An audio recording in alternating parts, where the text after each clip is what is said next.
unauthorized entry into the premises.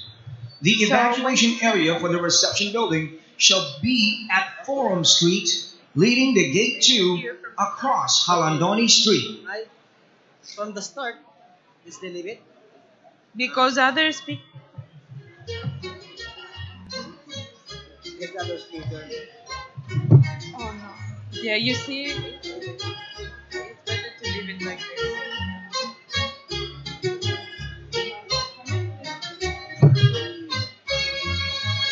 You need to change it.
Kindly take your seats. Our program will start right now.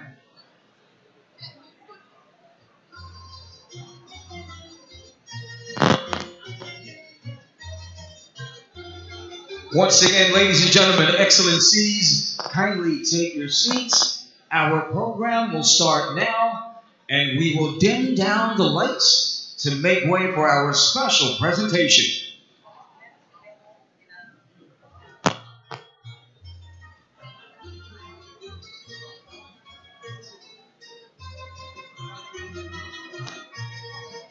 Excellencies, ladies and gentlemen, we will dim down the lights in 20 seconds.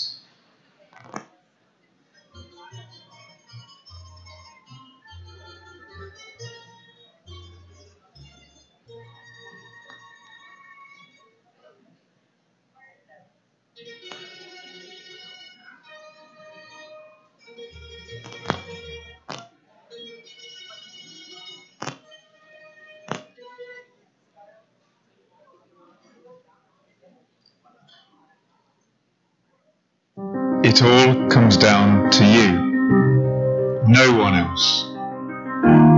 Today, you get to make a choice. A choice between this or this. This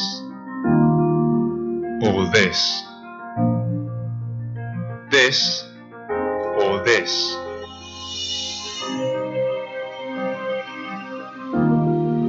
If you still think that preserving migratory animals is just a matter of ethics, think again.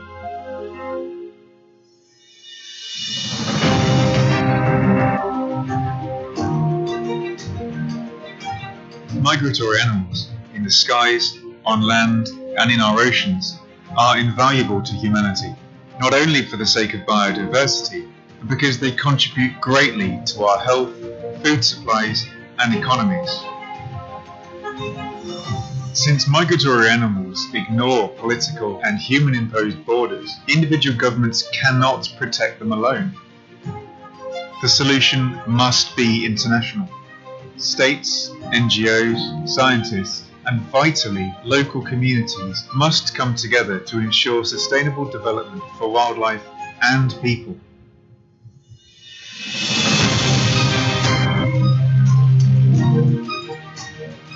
You are the one sitting here today, which means our planet depends on you. Please, for the sake of all of us and for future generations, choose to protect the world's migratory animals, not just because it is right, but because we all need them in order to thrive. Their future is our future.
Please welcome your host, UN Environment Goodwill Ambassador, Ms. Nadia Yuti Hutagalu.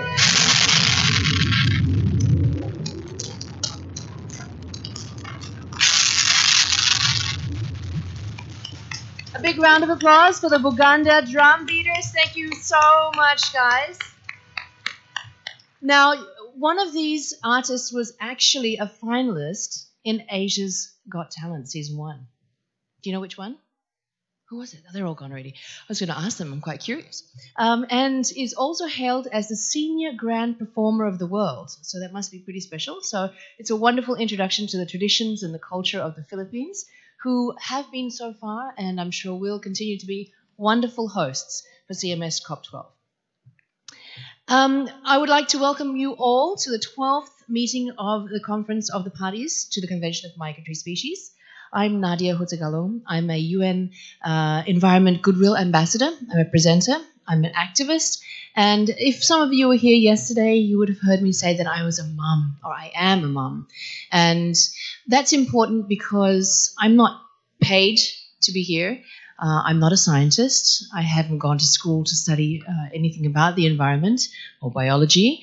And I respect all of you who have and all of you who work so hard to do that. But I do this because I am a member of the human race, and more importantly, aside from paying school fees and ensuring my kids have good food and so on and so forth, I have to ensure that they have a stable world to grow up in. So that's why I'm here. So the reason that we're all here is to ensure not only for the future of my children, but also for the future of the species and the migratory species that we have to work so hard to protect, as you had seen in the video earlier. I would now like to welcome on stage Senator Cynthia A. Villar, who will give a keynote speech. Senator Cynthia Villar is the chair of the Committee on Environment and Natural Resources, and besides her role as a senator for the Philippines, she founded and chaired the Villar Foundation, a non-profit organization for environmental protection and supporting livelihoods project. Please come on stage, Senator Cynthia Villar.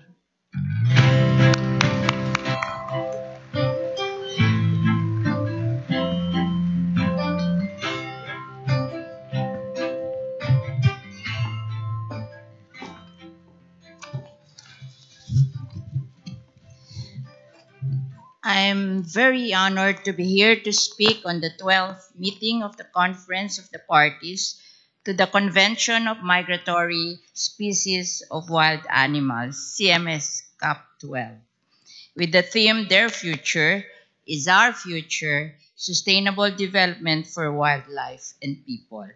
I want to acknowledge our guest and host for this morning opening ceremonies.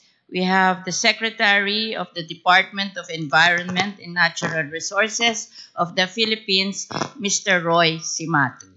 Okay.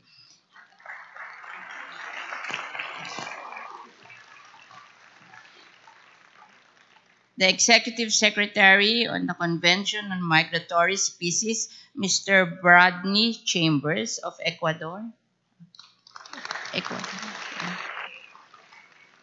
And the ministers and government officials of the different countries, the officials of the international organization, CMS and UNEP, Convention on International Trade on Endangered Species, and Convention on Biological Diversity. Secretariat of the Pacific Regional Environment Program, Ramsar Convention, other officials, delegates, observers, representatives from the private sector and NGOs, advocates, ladies and gentlemen.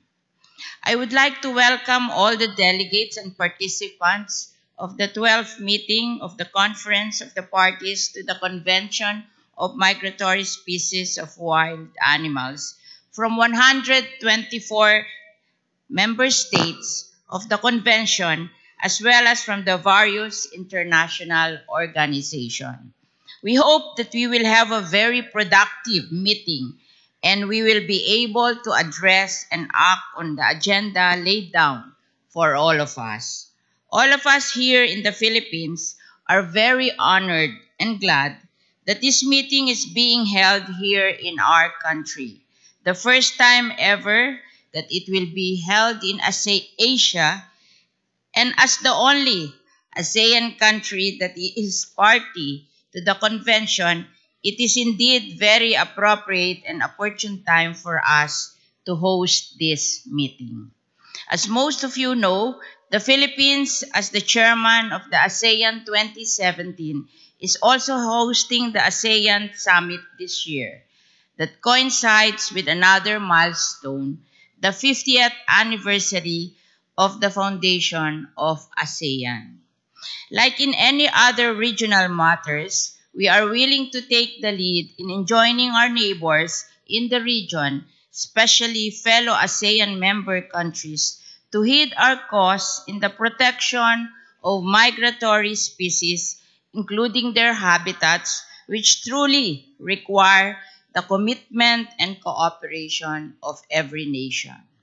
As the present chairperson of the Senate Committee on Environment and Natural Resources, and at the same time, the Committee on Agriculture and Food of the Philippine Senate, I find the agenda of this year's conference under the theme, Their Future is Our Future, Sustainable Development for Wildlife and People, as an even more important and relevant given its direct link to the Sustainable Development Goals to end poverty and hunger, improve health and education, combat climate change, and protect oceans and forests. We must also be reminded that preventing biodiversity loss and conservation of landscapes and seascapes are included in Sustainable Development Goals, particularly Goal 14, on the conservation and sustainable use of marine resources,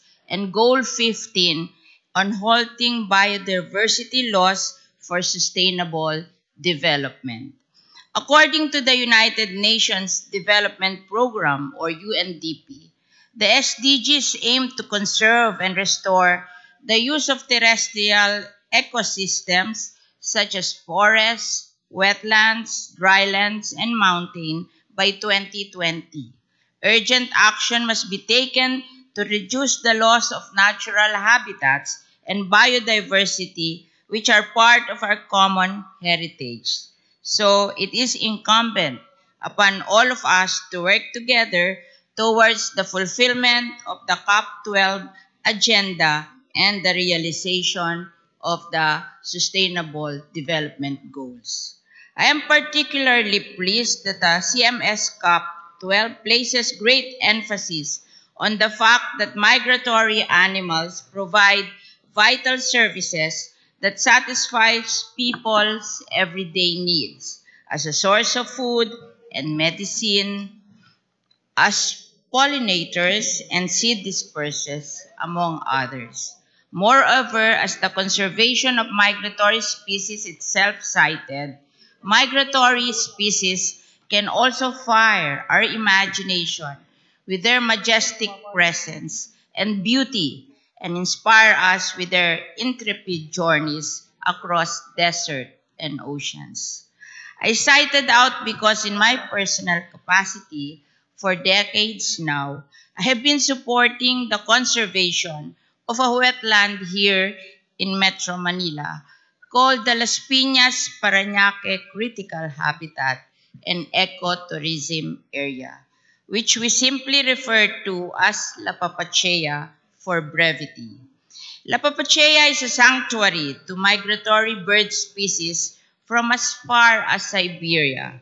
It is home to 3 endangered bird species, 1% or 1,000 of the 100,000 black-winged stilt remaining in the world, the Chinese egret and the Philippine duck. Their presence at La Papachea was also among the reasons that prompted the Ramsar Convention on Wetlands in 2013 to include La Papachea in its list of wetlands of international importance. What we have done at La Papachea is a good working example of how biodiversity protection and conservation of seascapes can help communities such as fisher folks who get their daily sustenance and livelihood from the 35 hectares of mangrove in La Papachea, being the spawning ground of fishes in Manila Bay and which are protecting our cities, Las Piñas and Parañaque, from the threat of massive flooding and typhoon surges. After successfully protecting La Papachea from various threats, including reclamation, we are now working in letting other people see and experience La Papachea as an ecotourism destination. We recently had the groundbreaking for building the Las Piñas Parañaque Wetland Park at La Papachea. It is in partnership with various individuals and organizations, including the Department of Environment and Natural Resources Biodiversity Management Bureau. We envision it to be the premier learning environment for urban wetlands in the Philippines. We are doing our best also to make it a model of sustainable ecotourism and a living model of environment that will encourage people to be more aware and involved in the protection of migratory species and critical habitats. I invite all of you to see for yourselves because La Papachea, I was told, is the selected site for daily early morning bird watching activities for interested participants. I hope you will find time to visit the area. We are looking forward to showing you around, and it's about 10 minutes away from here. Also, I would like to further reiterate that any talk or action promoting the cause of conservation is very important to us.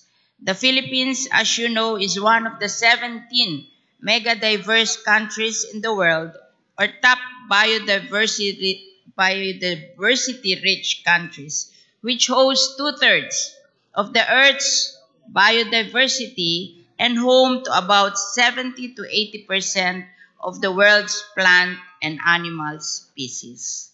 As a mega-diverse country, the Philippines has the following attributes. It ranks 5th in terms of number of plant species. It is home to 5% of the world's plant, about 10,000 to 13,000 species of plants described and recorded.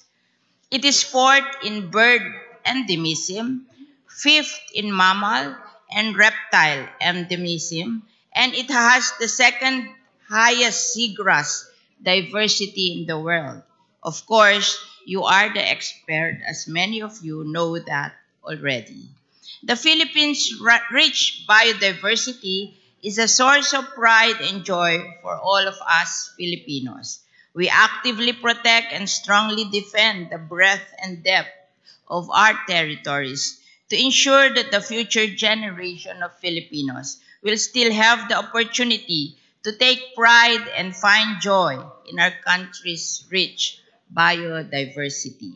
As such, as a mechanism to conserve the biodiversity in the Philippines, Republic Act number 7586, or the National Integrated Protected Area System, Act was enacted by the Philippine Congress in June of 1992.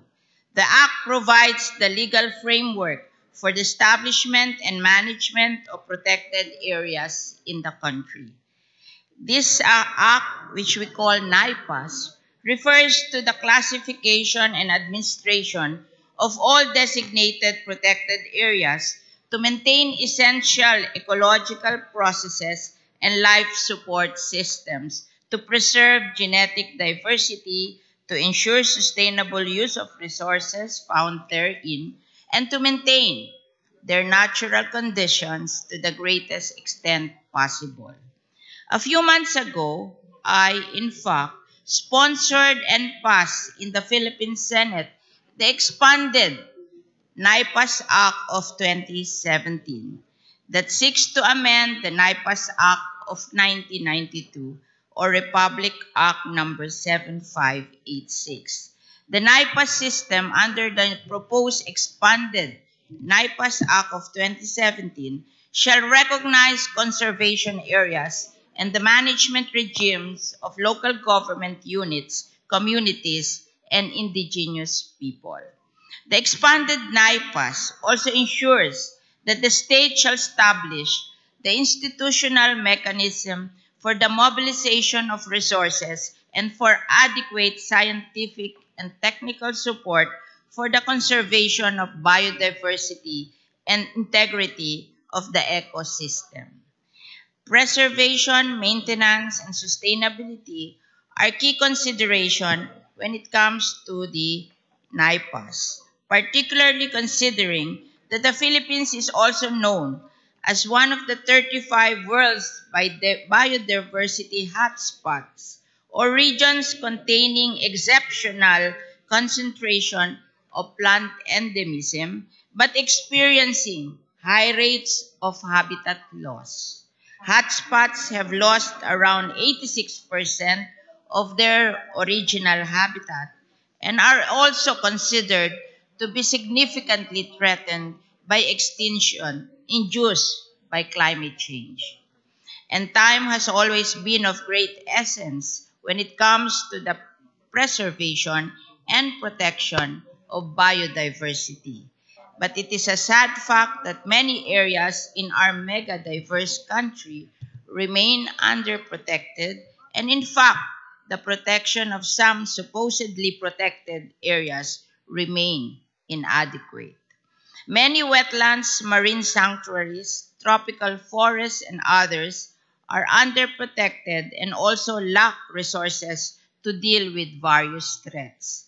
Thus, as the chairperson of the Senate Committee on Environment and Natural Resources, together with the Department of Environment and Natural Resources, specifically the Biodiversity Management Bureau, we are pushing for the expanded NIPAS Act to include the remaining protected areas requiring congressional enactment.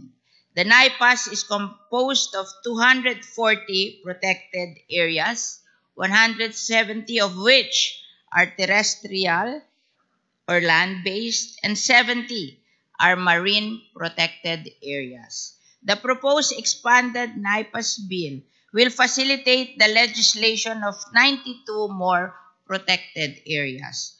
Of those 92 protected areas, at least 6 are internationally recognized. These are the ASEAN Heritage Sites Mount Timpoong, Hibok-Hibok, and Mount Igil-It, Bako, Malaysia-Philippine Heritage Parks, Turtle Island Heritage Protected Areas, and Ramsar sites, Agusan Mars, Olango Island, and La Papachea.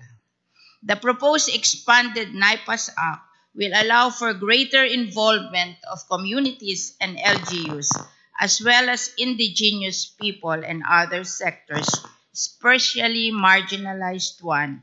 It will also revise the prohibited acts and updates penalties for easy evidence gathering and prosecution. As I told my colleagues in the Senate, time of great essence in any efforts to protect and preserve, as well as to restore and rehabilitate the environment. In fact, as we speak today, habitat loss, destruction, deterioration are occurring in many areas and in varying degrees. Each day that passes by counts. The consequence is serious as biodiversity is a central aspect of our existence. The clock is fast ticking away, so my fellow senators, particularly Senator Lauren Legarda, here are leaving no stone unturned in enacting into law the said legislation. So in closing, I'm very happy with the CMS COP12. The cause of nature conservation is continuously given its rightful attention and importance. Together with all of you, I believe that people should seriously bear in mind and take to heart our message that indeed the future of migratory species of wild animals is our very own future. And before it's too late, before time runs out on us, all of us are all stakeholders in making sure that we do have a future together. With that, thank you very much and welcome all of you to the Philippines.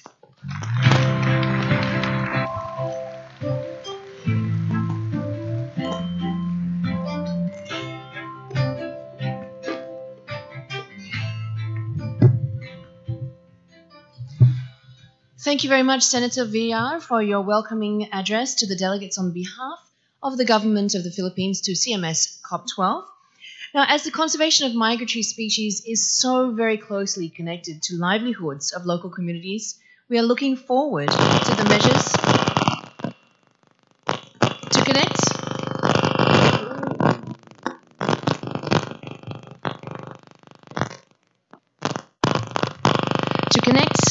No, not yet. Not connecting. Testing. Okay.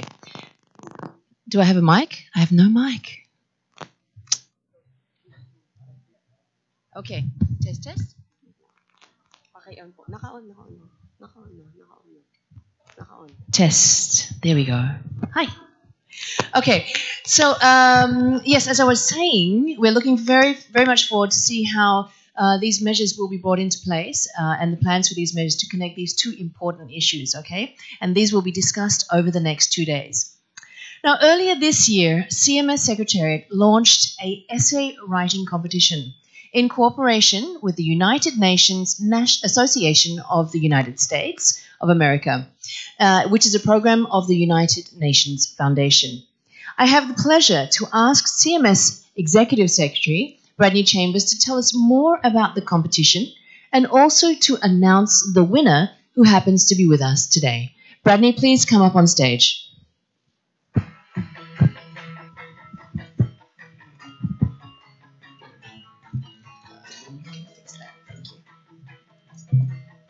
Thank you, Nadia.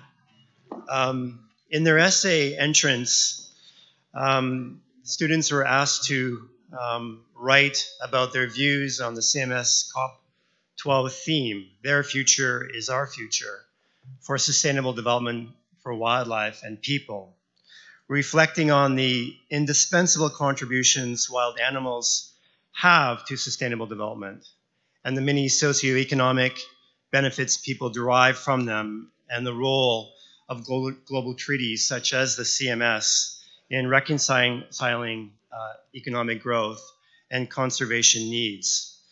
The objective was to emphasize these important roles, and I'm happy that we reached out to the young generation to share with us their ideas on the challenges and how to reconcile these two themes.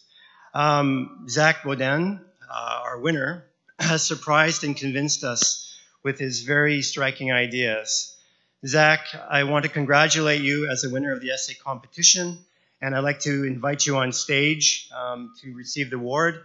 Your essay appears in the in-flight magazine that is being distributed to all of you in your welcoming packages. Zach? Congratulations.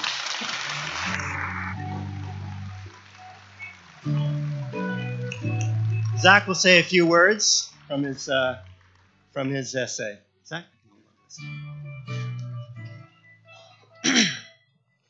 Good morning. An African proverb says, "Fine words do not produce food." We've had a lot of fine words, but now let's talk about producing the food. I want to start with a question. How many of you have seen a whale outside of captivity? Or a cheetah hunting down a gazelle? How many of you have seen monarch, butterflies, or elephants? When I was younger, I was always captivated by the flocks of geese in flight over my small organic farm in rural New York.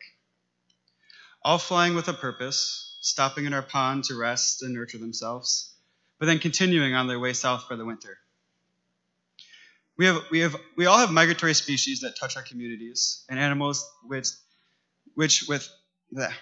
animals without which the aesthetic of our environment would be altered significantly. Today, there are approximately 200 bird species that no longer exist, largely due to the anthropogenic reasons. That's 200 species multiplied by millions of birds, multiplied by millions of seeds that are spread across migratory routes.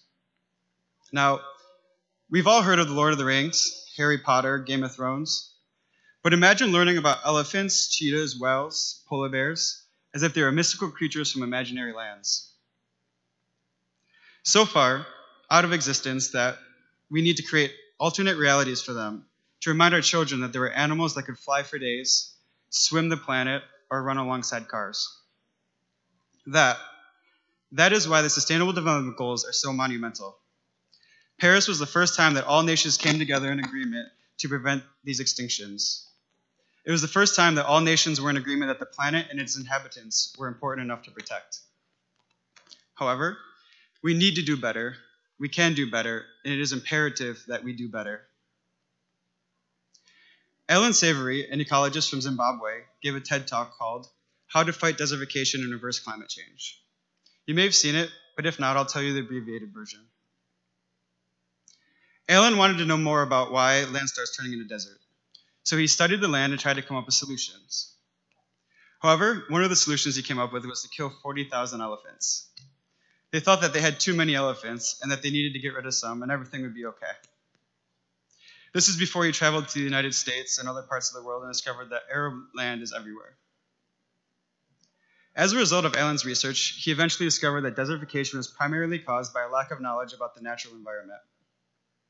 By using animals like elephants, wildebeest, deer, bison, and others, we can create a predator-prey dynamic that cycles the dirt in a way that enriches it and restores it to the way that was lost to humans for millennia.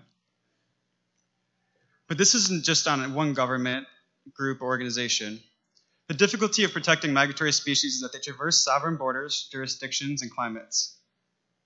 We need multinational agreements to supersede free trade agreements that hold nations accountable for their actions. The 2030 Agenda created a great platform for collaboration, but we need to put teeth in the bite. We need actionable consequences. The oceans today are warming and acidifying, rivers are flooding and drying, but we have the perfect solutions hiding beneath the surface. Whales, for example, are critical to the carbon absorption process in the way that they dive and swim, stirring up nutrients critical to the stabilization of marine microorganisms and dispersing fecal matter, a staple to photosynthesizing plants. Similarly, salmon provide millions of tons of phosphorus to rivers, streams, and lakes. They are the pulse of the waterways that are used for fresh, drinkable water, nutrient-rich protein, and raw minerals essential to healthy ecosystems. Every civilization on the planet has relied on migratory species. Every company, industry, and human has benefited from migratory species. That is why it is our responsibility to protect, nurture, and grow these species back to stability. We need a strategy of responsibility, collaboration, and participation. Governments need to hold each other accountable. Multinational agreements are crucial to protecting these animals which know no borders. We need conservation groups to partner with corporations in an effort to maximize resources, impact, and participation.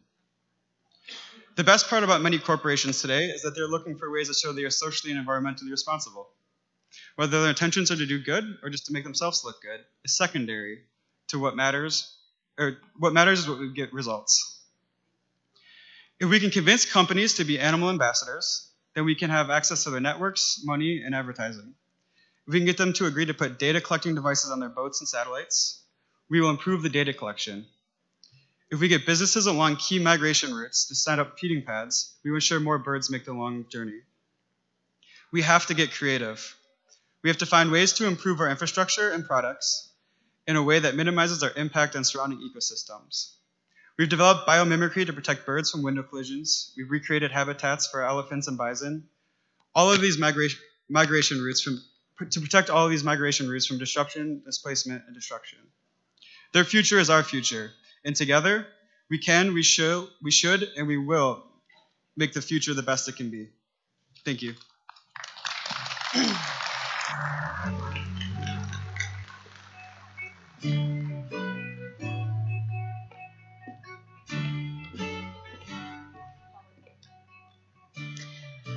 Congratulations, Zach, and thank you very much for coming to the CMS COP to present your ideas on how to make wildlife conservation a public cause, where everybody has a responsibility and a role to play. And I think that's really important, that we do engage the public more and more, because it is only through storytelling and it's only through outreach that we are able to create those shifts. Because we can sit in these rooms for years and years and years and all talk amongst ourselves, and this is the truth, but we're preaching to somewhat to the converted. So this public outreach and this campaign also by CMS is wonderful, and personally I'd like to see more of that, and congratulations again, Zach.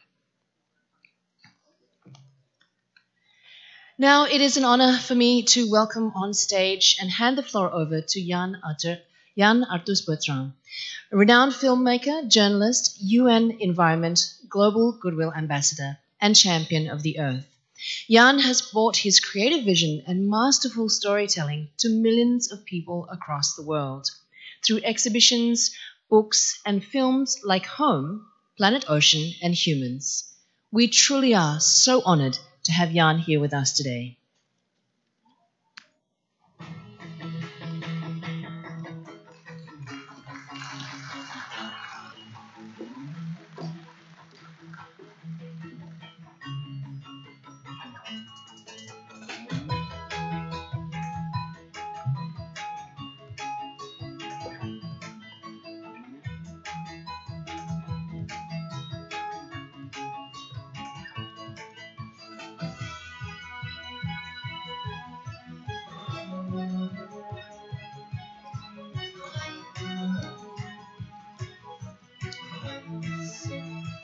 Eh bien, bonjour tout le monde. Bonjour. Bonjour. Ah ben voilà, merci.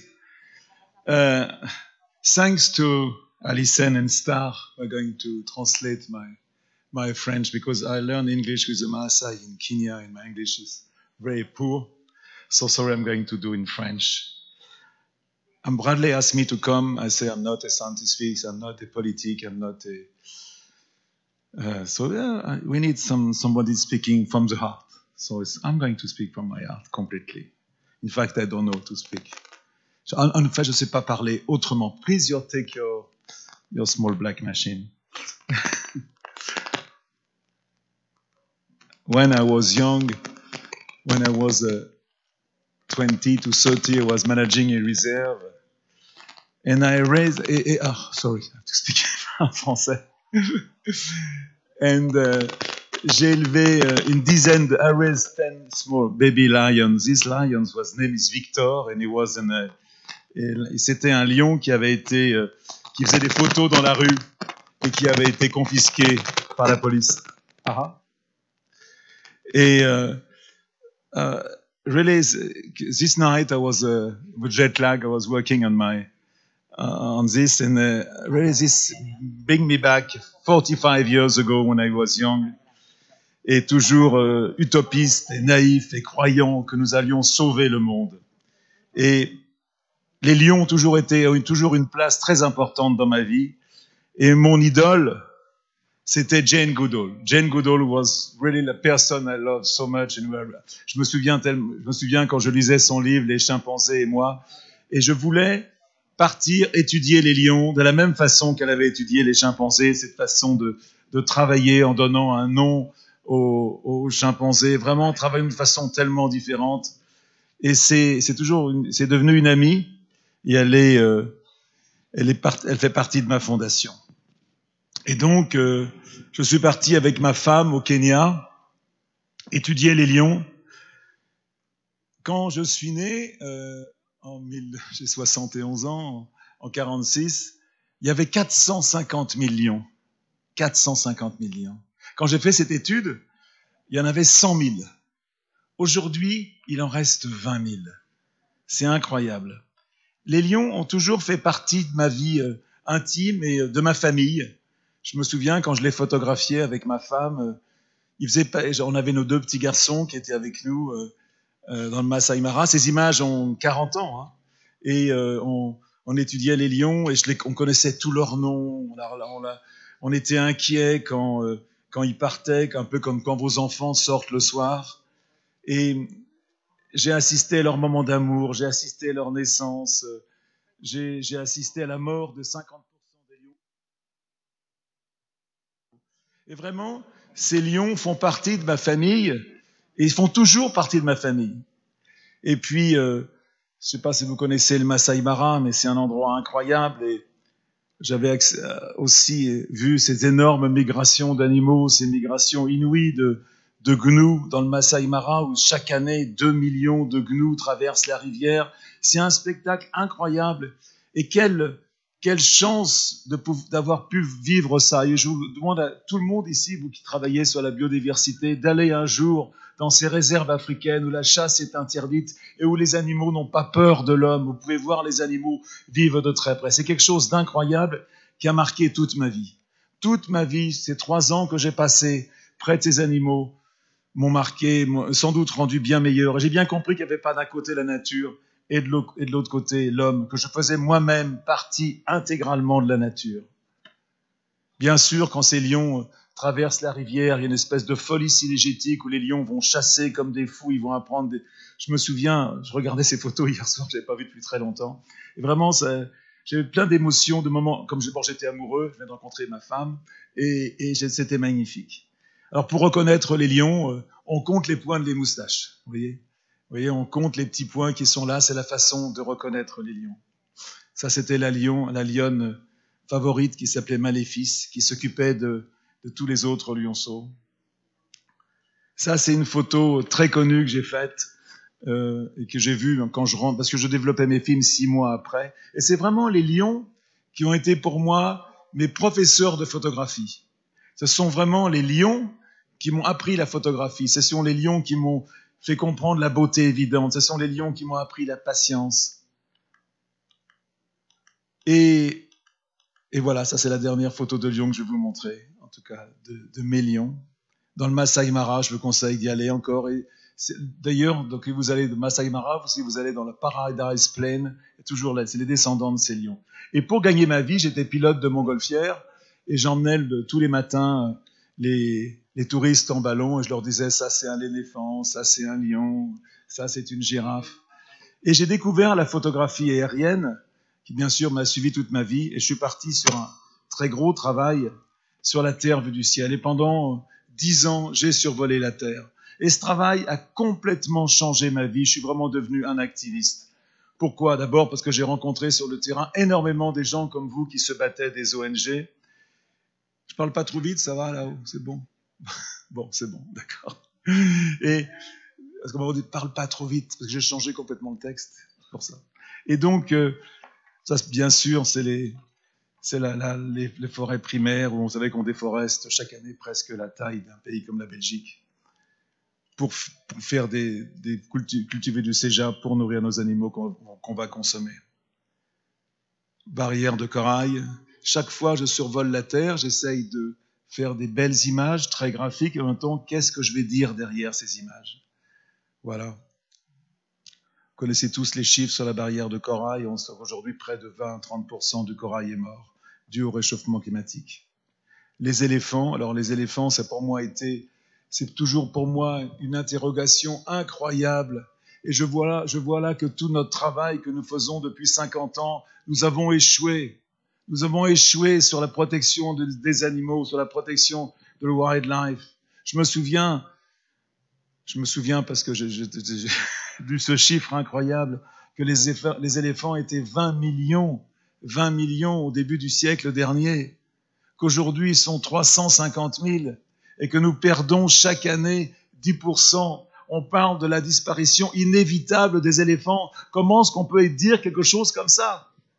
La fin inévitable des éléphants. Un éléphant est tué toutes les 20 minutes. Depuis le début de cette conférence, 2 éléphants ont été tués en Afrique. Les flamants roses, quand j'ai fait cette photo, ils étaient 800 000 à Nakuru. Et aujourd'hui, avec les élevages de fleurs qu'il y a autour de Nakuru, ils sont plus que 200 000. Enfin, le développement est complètement en rapport avec la perte de la biodiversité, vous le savez tous. J'ai fait des centaines de milliers de photos aériennes, j'en ai choisi quelques-unes. Ça, c'est l'huile de palme à Bornéo. Déforestation, et en même temps, cette pollution peut être très belle. Le Kilimandjaro, une photo que j'ai faite il y a 2 ans, sans glace. Le Kilimandjaro où on parlait des neiges éternelles. La pollution, c'est magnifique. C'est des photos très belles. Et pourtant, je vous dirais, très fond du cœur, avec ma franchise, c'est de la merde. C'est vraiment de la pollution, c'est le rejet de l'usine chimique pour le pétrole en oil sand dans le Canada. C'est vraiment une pollution terrible. Les feedlots, vous savez qu'en Amérique, la viande est toujours plus sucrée, plus tendre, parce que les animaux sont bourrés d'hormones et sont nourris au maïs. Tous les animaux que vous mangez aux États-Unis viennent de ces gros feedlots. Tous les animaux sont tous ensemble pendant quelques mois. Quand vous arrivez en hélicoptère, vous sentez l'odeur à des kilomètres. Heureusement, cette façon de travailler la viande est interdite en Europe. Bon, je vais vous redire encore une fois, la viande, si vous voulez faire quelque chose, mangez moins de viande. C'est la chose la plus facile qu'on peut faire pour l'environnement. Bien sûr, quand vous survolez la Terre, vous voyez énormément d'agriculteurs, beaucoup d'agriculteurs de subsistance. Ça représente 20% de l'alimentation mondiale. C'est aussi, les paysans sont aussi les gens les plus pauvres du monde. Et souvent, c'est des femmes. Vous savez que dans le monde, 80% des gens les plus pauvres du monde sont des femmes. Et que ces paysans contribuent au maintien de la biodiversité parce qu'ils ont des semences paysannes parce qu'ils ne mettent pas de pesticides et d'herbicides. Bien sûr, quand vous survolez la Terre, vous voyez l'impact de l'homme sur la Terre. Ulaanbaatar, qui est la ville qui a la plus grosse progression démographique. Vous savez que chaque semaine, 3 millions de personnes vont rejoindre les villes. 3 millions de personnes, ça paraît incroyable. Aujourd'hui, les chiffres qu'on entend me donnent le tournis. Et puis aussi, ça c'est un camp de réfugiés qui s'appelle Dadaab. Très peu de gens savent où il est. Personne ne connaît ce camp, pourtant c'est le plus grand camp de réfugiés du monde. Il est au Kenya, au nord du Kenya, à la frontière somalienne, surtout dû aux guerres et surtout aussi au changement climatique. Donc l'homme devient un animal de migration par le changement climatique. Et je suis très très intéressé. Aujourd'hui, c'est vrai que mon travail est plus à s'intéresser aux hommes peut-être qu'aux animaux. Ça, c'est une photo que j'ai faite autour de chez moi, de ma maison. J'habite la forêt de Rambouillet. Et j'ai la chance incroyable de vivre la biodiversité autour de moi. Car le cerf que vous voyez, je l'ai photographié pratiquement de mon jardin. Et quelle chance j'ai de voir encore ces animaux. Alors on a fait un petit film qui s'appelle Terra, que vous allez pouvoir voir demain soir au Mall Asia. Et on a fait ce petit montage qui montre bien que les animaux aujourd'hui, ils sont autour de nous en permanence. Tous ces animaux sont dans toutes les télévisions, dans les journaux. Ils sont en train de disparaître, mais ils sont toujours présents par la télévision, dans les journaux, au cinéma. Ce qui fait qu'on vit dans un déni complet. On n'a pas compris qu'aujourd'hui, tout ça est en train de disparaître. Alors on le regarde, on le voit, il est autour de nous, et on s'aperçoit que tout ça est en train de disparaître. Et sincèrement, voilà, ça me fait pleurer, vraiment. C'est pas des mots en l'air. Je le pense sincèrement.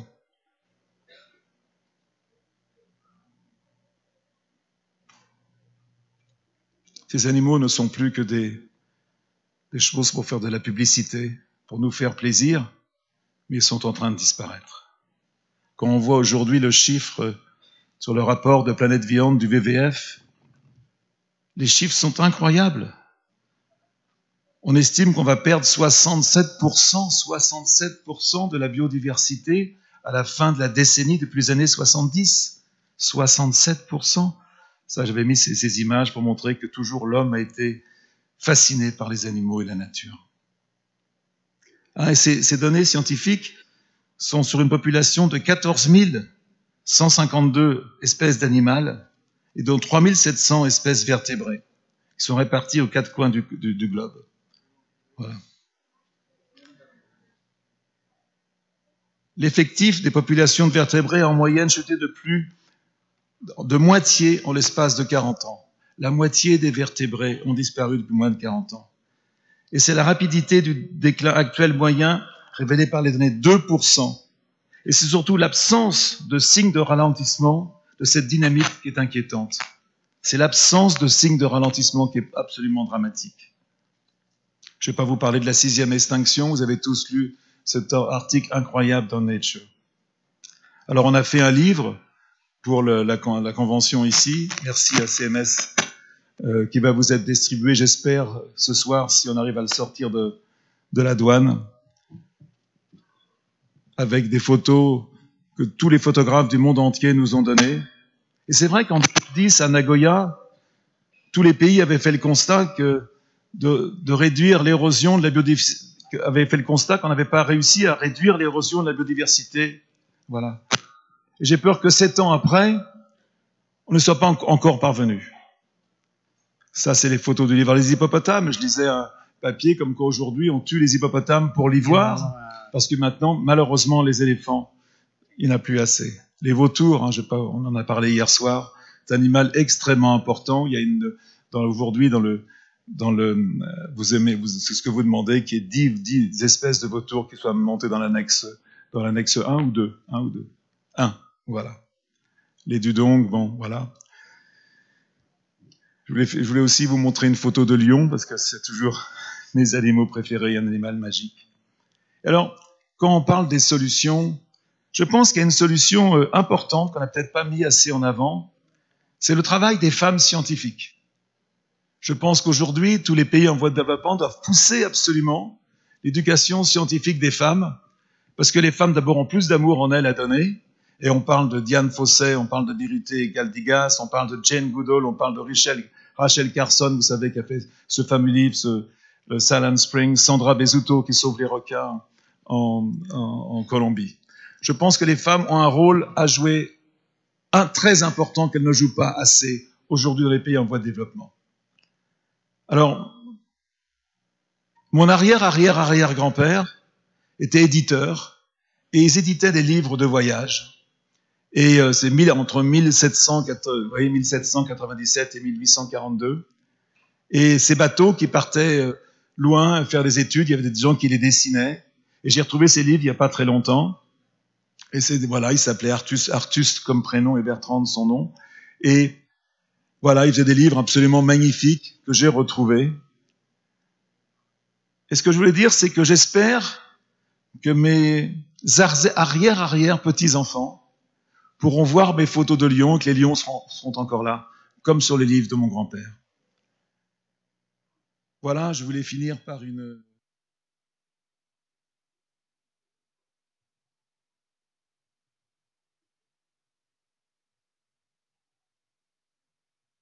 volonté de changer le monde, on va y arriver. Il est beaucoup trop tard pour être...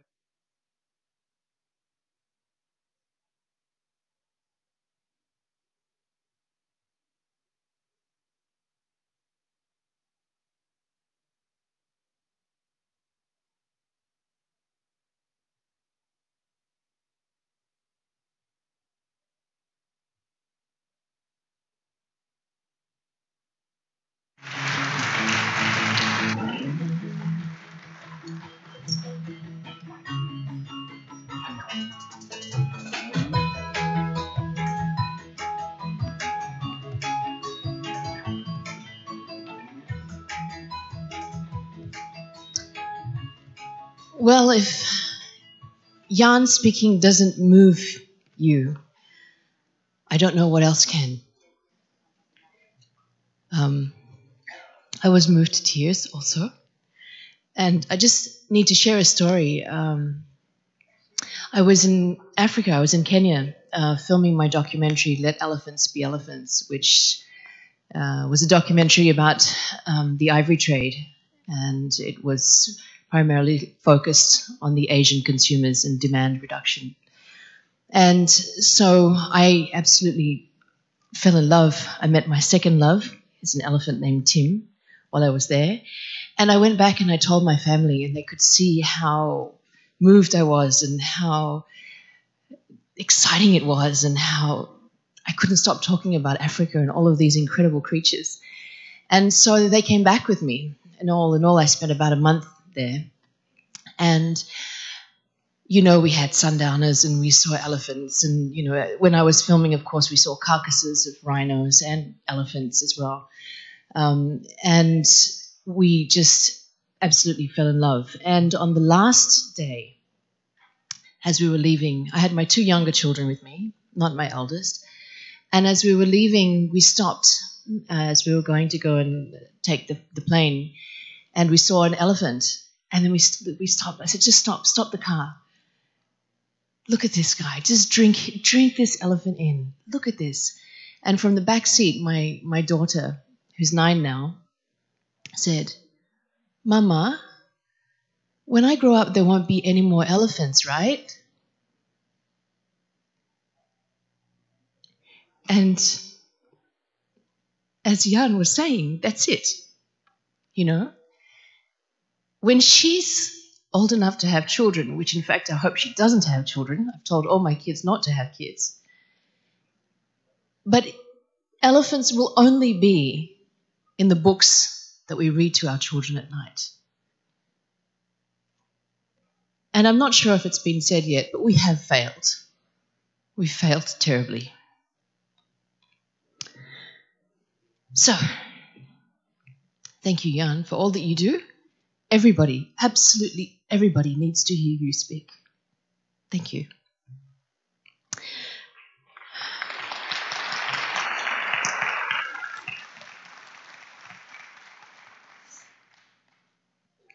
I'm sorry. Now, after this incredibly moving start to our ceremony, I would like to hand over the CMS Standing Committee Chair, Øystein Storkensen, for the opening of COP12. Please come on stage. Do we have Øystein, or was he so moved as well? Not here? Ah, yes. Please do come up on stage.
Thank you very much, ladies and gentlemen, and please excuse us for waiting.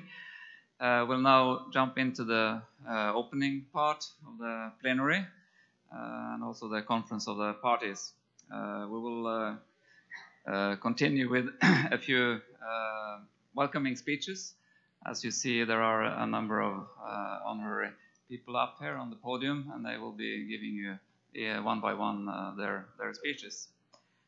Let me first start off by welcoming Honorary Secretary or Senator Cynthia Villar, Philippines Senate Committee on Environment and Natural Resources. Honorary Senator Lauren Legada, Philippines Senate Committee on Climate Change, and the Secretary of the Department for the Environment and Natural Resources of the Philippines, Roy Simatu. Honorable Ministers, distinguished guests, distinguished delegates, ladies and gentlemen, let me first express my special thanks to the Philippines for hosting this Conference of the Parties. I'd also like to extend my gratitude towards the CMS Executive Secretary, Bradley Chambers, to the right of me, and of course also the Secretariat's team for the very hard work in preparing for this COP, and of course all the other associated meetings. We'd also like to thank all governments and other organizations that have provided financial support for this conference, but also throughout the last triennium. I do indeed, of course, hope for a fruitful discussion and a successful outcome of this Conference of the Parties.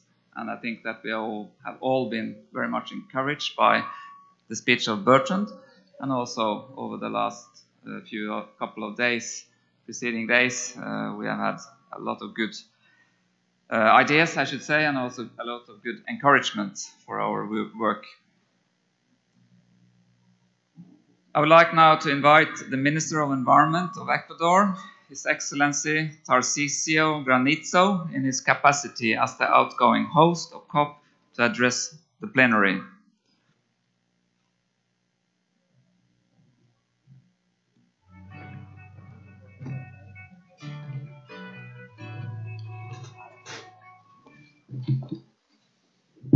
Thank you very much. Please use your headphones. Saludos fraternos, señor presidente, miembros de la mesa directiva, distinguidos miembros de los distintos gobiernos aquí presentes, jefes de delegaciones. Mi gratitud al pueblo y al gobierno de Filipinas por hospedar este relevante evento. El Ecuador, que ahora deja la presidencia de la CMS, es el primer país en el mundo en reconocer los derechos de la naturaleza y considerar a la biodiversidad como recurso estratégico, implementando el buen vivir como una alternativa tradicional al concepto de desarrollo. Esto es la búsqueda de un nuevo balance entre el ser humano, la sociedad y la naturaleza.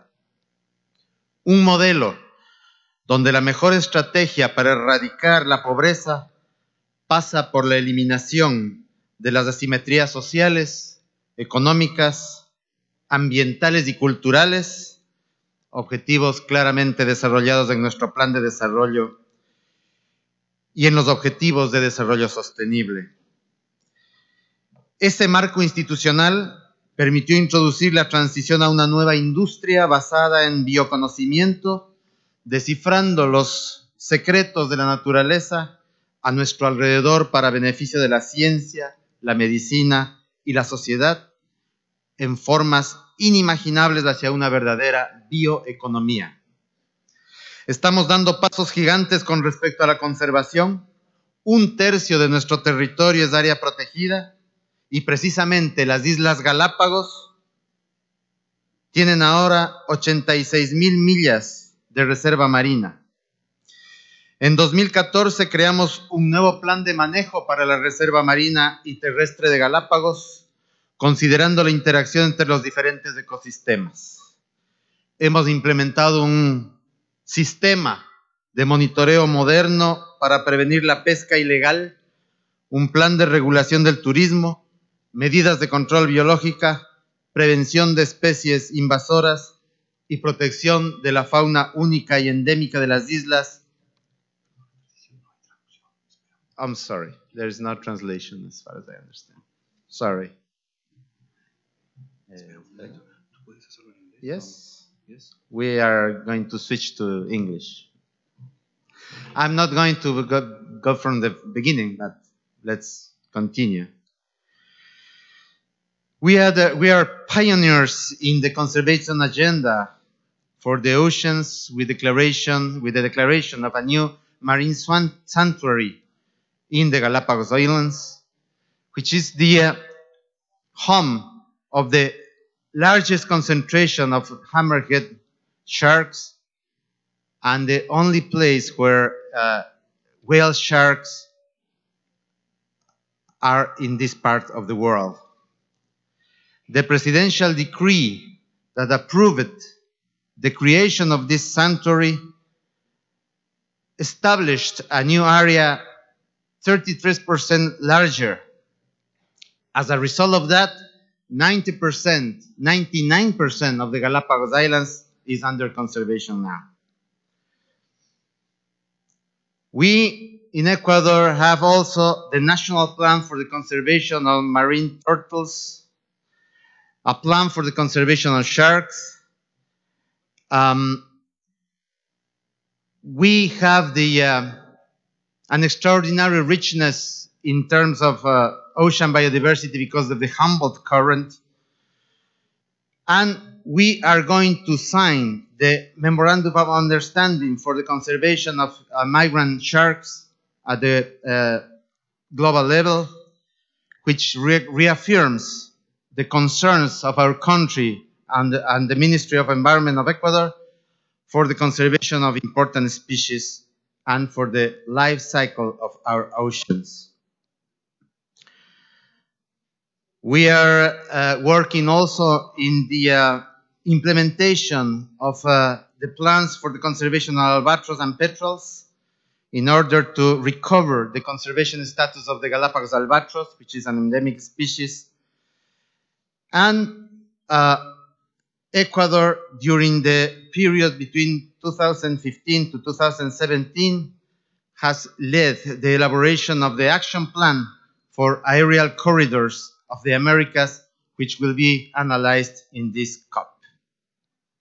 Also, Ecuador has developed important studies on the humpback whale and the whale shark. Finally, let me say that another study that Ecuador has been developed is related to the giant manta ray, Manta virostris, that has been proposed in COP10 for inclusion in Appendix 1 and 2 and in CITES. Currently, 2,600 individuals are concentrated in the seas just in front of Ecuador.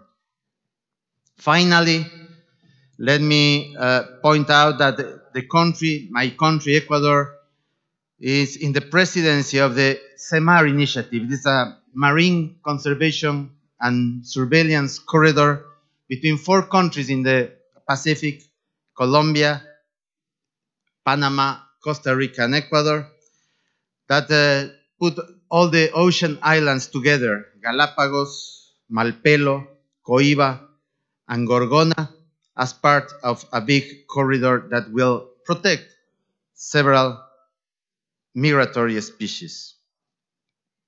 Certainly, the species that lives and migrates in these corridors do not know about boundaries. But they give us a lesson that urge us to work together in cooperative ways in order to assure the future for our oceans, our wildlife, and our communities.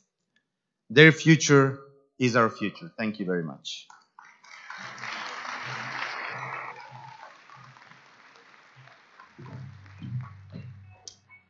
Thank you very much, Your Excellency, for your remarks and for taking such important and leading roles in South America. Thank you again. I would now like to invite the host country to COP12, the Secretary of Department for the Environment and Natural Resources of the Philippines, Roy Chimatu, to take the plenary. Please give your introductory remarks.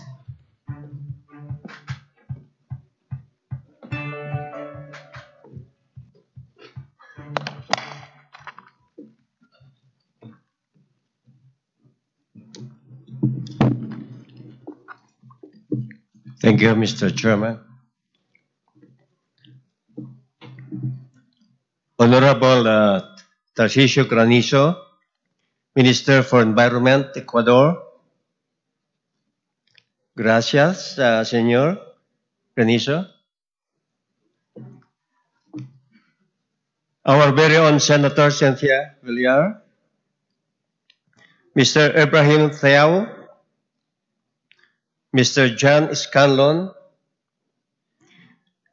Ms. Christina Pasca Palmer, Dr. Rodney Chambers, Honorable Ministers, Ambassador Sian Artos Bertrand, and Nadia Hotogalong, distinguished leaders of the CMS and the United Nations, the diplomatic community, members of the Philippine delegation, civil society partners, ladies and gentlemen, good morning. Allow me to congratulate Ecuador, gracias, for advancing the work of the convention as host of the preceding meeting, the 11th conference of the parties of COP11. We hope that as host to the COP12, the Philippines can approximate the achievements of Ecuador to continue to uphold the relevance of the convention in conserving globally shared resources, the migratory species. Our country is highly honored by this opportunity to host the largest and most important migratory wildlife conservation meeting, the COP12. For this, we thank the CMS family. Hosting the COP12 is of great importance to the Philippines' contributions to programs and the conservation of migratory species, including their habitats, coherent with strategies and action plans under multilateral environmental conventions. Here and now, we shall be forging stronger ties among the member states and encourage non-CMS parties yet, especially the ASEAN community, to be part of this very vital cooperation platform on migratory species. Yesterday, we had a very successful high-level meeting attended by various ministers and officers of international organizations. The discussion was very substantive. Indeed, we face so many challenges in our ongoing efforts. But we are all here now because we believe that concerted cross-boundary cooperation can happen. We shall address the weak links in the chain. Under CMS, we are committed to sustain and strengthen further policies and programs for migratory species. I would like to emphasize the focus we are now giving to biodiversity conservation. The ASEAN region contains 18% of the planet's known species of plants and animals. The ASEAN is also home to 3 of the 17 mega-diverse countries. These 3 being Indonesia, Malaysia, and the Philippines. We have numerous endemic and rare endangered species and unique ecosystem services. And the region's forests store more than 80 billion tons of carbon. This contributes significantly to the livelihoods of a substantial number of people. However, it is crucial that we likewise acknowledge the immense threats confronting the rich biodiversity in our region and globally in addressing these threats. Cooperation among range states is nothing short of imperative. Many migratory species are facing extinction. If we can come together and work within the CMS framework, we can actively endeavor to strictly protect them. Thus, we welcome Cambodia and Bhutan's commitments to engage as state parties. We are encouraged by their cognizance of the very importance of migratory species, highlighting the conference's battle cry, "Our future is their future." Fellow members, I enjoin you all to participate actively in the many meetings and activities of the COP. But as importantly, I hope you will also spare time to enjoy the Philippines, to see the beautiful islands of the country, experience the warm Filipino hospitality, and discover our rich biodiversity. Through the field trips that we are organizing, you will have the chance to visit any of these places. The Balanga Wetland and Nature Park, where migratory birds are now starting to arrive. The Anilao beaches within the Verde Island Passage, recognized as the center of global shortfish biodiversity. Taal Volcano, where you can travel to the center of the volcano crater. The Corregidor Island, a historical island fortress, site of bloody battle between the Filipino-American forces against the Japanese in the Second World War. The Las Piñas, Parañaque Critical Habitat and Ecotourism Area, a nature reserve situated just minutes away from this venue, which offers migratory birds sightings and, of course, a cultural tour around Metro Manila. We are concerned that the wilderness holds answers to questions man has not yet learned to ask. Borrowing from Nancy Wynne Newhall, a famous conservation writer, ours is a fragile world. Recognizing this, let us not proceed to staunchly defend our natural heritage. Thank you, good morning, and mabuhay.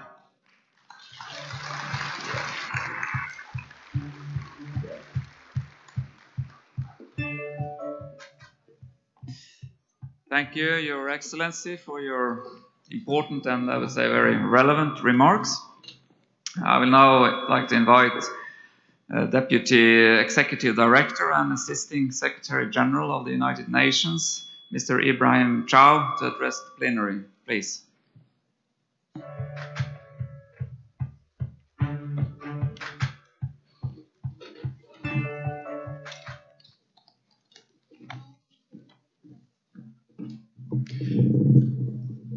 Yes. Thank you, Mr. Chairman, Oysten Stockerson, Honorable Roy Simatu, Secretary, Department for Environment and Natural Resources, Your Excellency Tarcisio Granizo, Minister of Environment of Ecuador, dear Bradley Chambers, Executive Secretary of the CMS, dear Christiana Pasca-Palma, Executive Secretary of the Convention on Biological Diversity, and dear John Scanlon, Executive Secretary of the CITES Convention, dear Jan, dear Nadia, honorable ministers, distinguished guests, ladies and gentlemen. It is indeed a great pleasure to be here, and I would like to thank the government and people of the Philippines for their generous hospitality. I think it was an inspired move to hold a conference on migratory species called Their future is our future. Just before the UN Environment Assembly on pollution, and in a country with a proverb that says, health is wealth,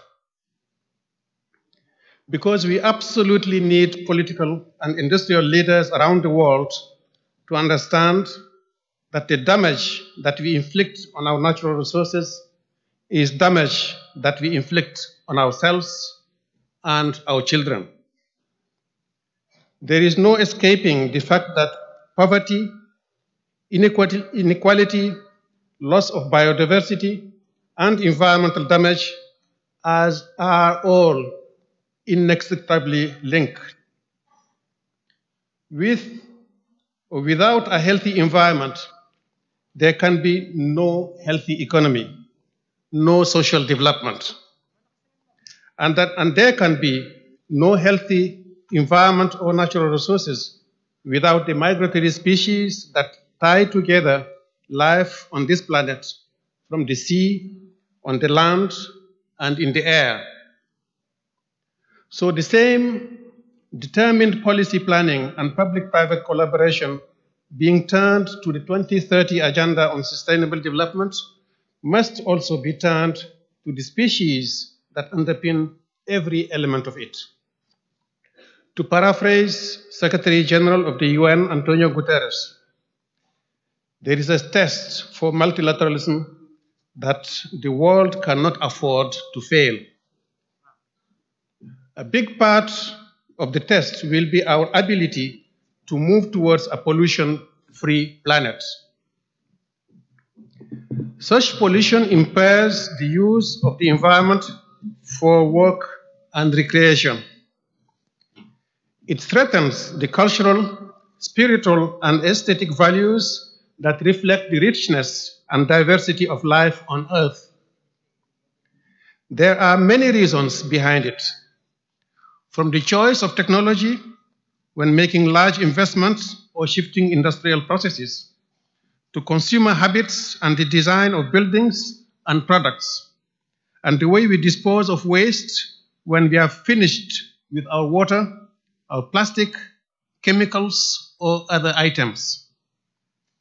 But when you consider that a fraction, only a fraction of the 130,000 chemicals on the market are properly tested and or controlled, or that we create 10 billion tons of urban waste and 50 million tons of electronic waste every year, it is easy to see how the impact of such choices can be worsened by a lack of legal regulations, enforcement, or knowledge.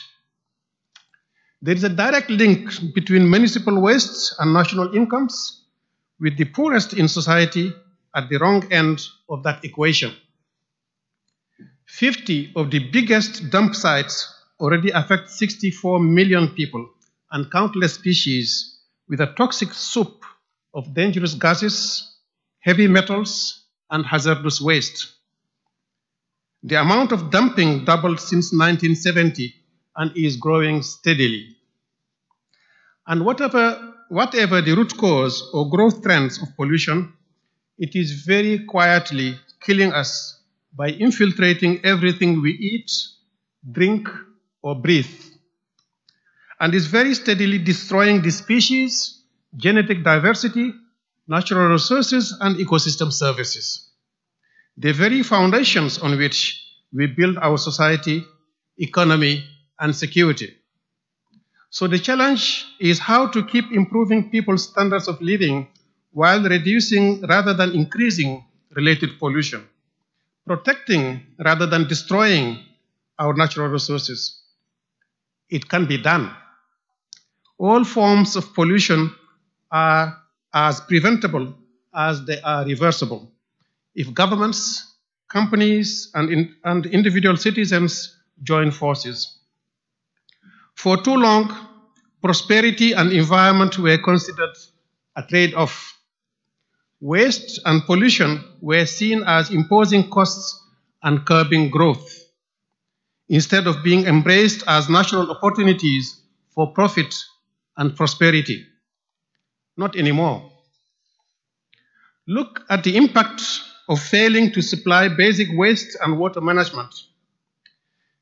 If the long-term cost to migrating species and ecosystems need to be better understood, the short-term devastation is painfully clear. Plastic is incredibly useful, increasing demand 20-fold in the last 50 years. But our taste for single-use plastic is unacceptable, and our handling often irresponsible. Up to 13 million tons of plastic and 640,000 tons of fishing gear is dumped in the ocean every year.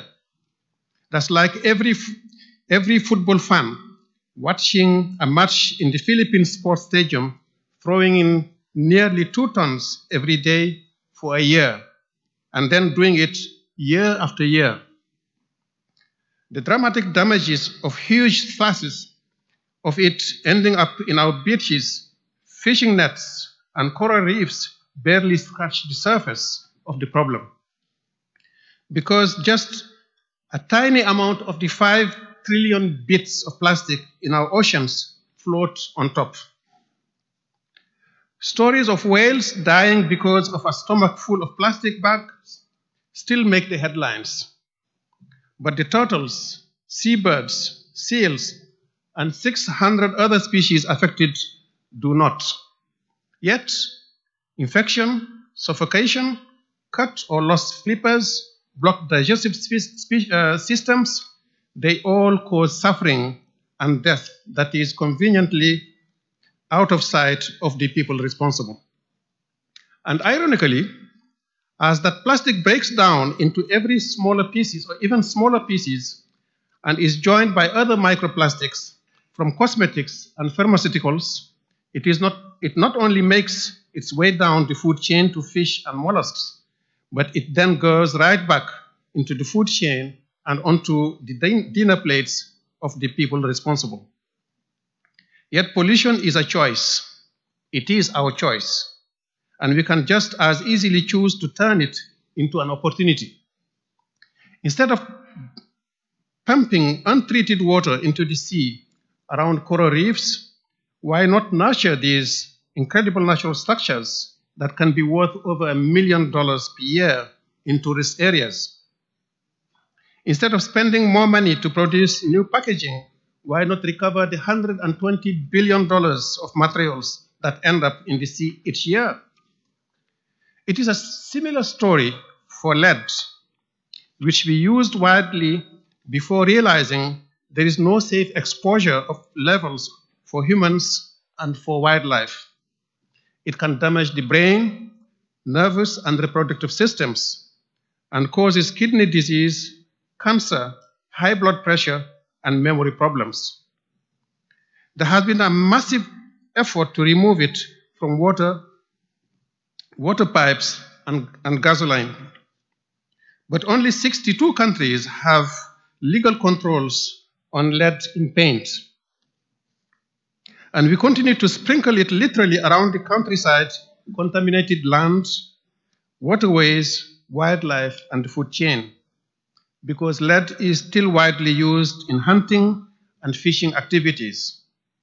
In Europe and in the United States, even when hunters miss their targets, millions of animals die from ingesting spent lead, shot, and fragments, and other animals contaminated with lead ammunition.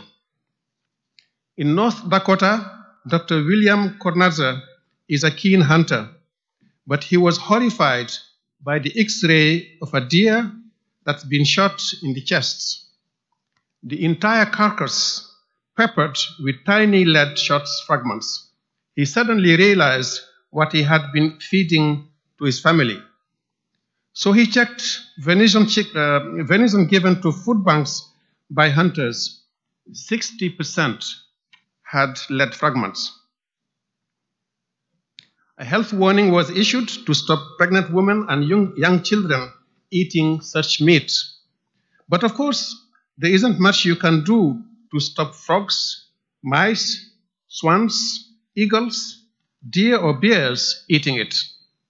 And As those fragments make their way into migratory species and wild animals, there's even less that you can do to stop that destruction reaching further than ever intended. But again, as with plastic, the solutions need to be embraced as our economic opportunities, not dismissed as inconvenience. And in the same way, hunting kills millions of birds and animals that were never in the line of fire. Pesticides and rodenticides kill many more species than they were targeting. Whether they are eating foliage, seeds, insects, rodents, or scavengers, the damage can quickly spread across habitats, borders, and species, with help from migratory species and waterways that travel overland to the sea. Of course, pollution is not a new phenomenon, nor is action to counter it. The Stockholm, Basel, and Rotterdam Conventions are phasing out many banned species and chemicals, and the Minamata Convention is tackling mercury. What is new is a window of opportunity to accelerate and scale up that action, to turn a threat to our existence into a source of health, wealth, and well-being. Incredible advances in science and technology allow us to better understand the problems, monitor progress, and develop solutions. Growing demand and action from individual citizens and consumers are paving the way for new policies and products. New markets for growth are being snapped up by business and investors, and governments are leveraging all of this not only deliver benefits for their own people, but to deliver unprecedented progress through international cooperation.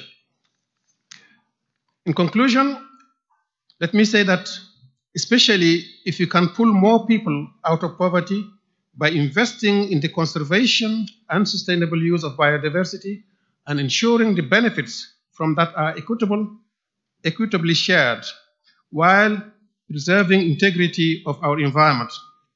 There are high expectations from this conference. Action to protect marine species, ecosystems, and biodiversity, whether or not you will be listing the African lion, leopard, and giraffes on the CMS appendices, increasing protection for the whale, shark, and certain vultures, and convening a task force on the killing of migratory species will all be on the table.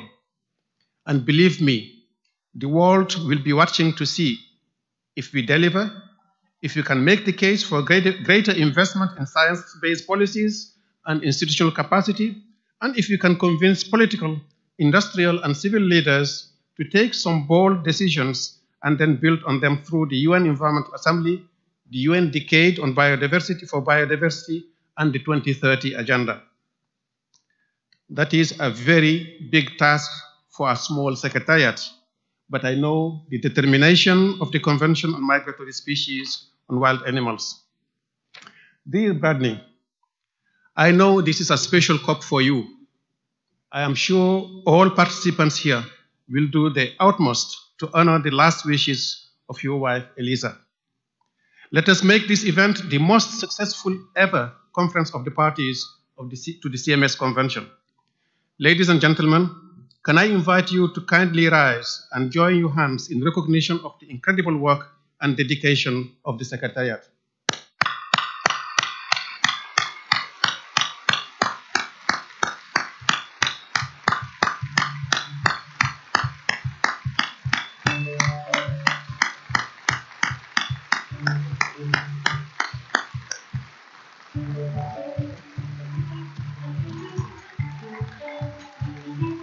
Thank you.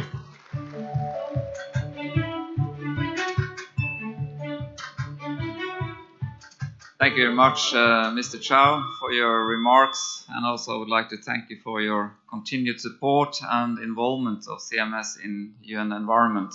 Thank you very much again. I would now like to turn to and invite Mr. John Scanlon, Secretary General of CITES, to address the plenary, please.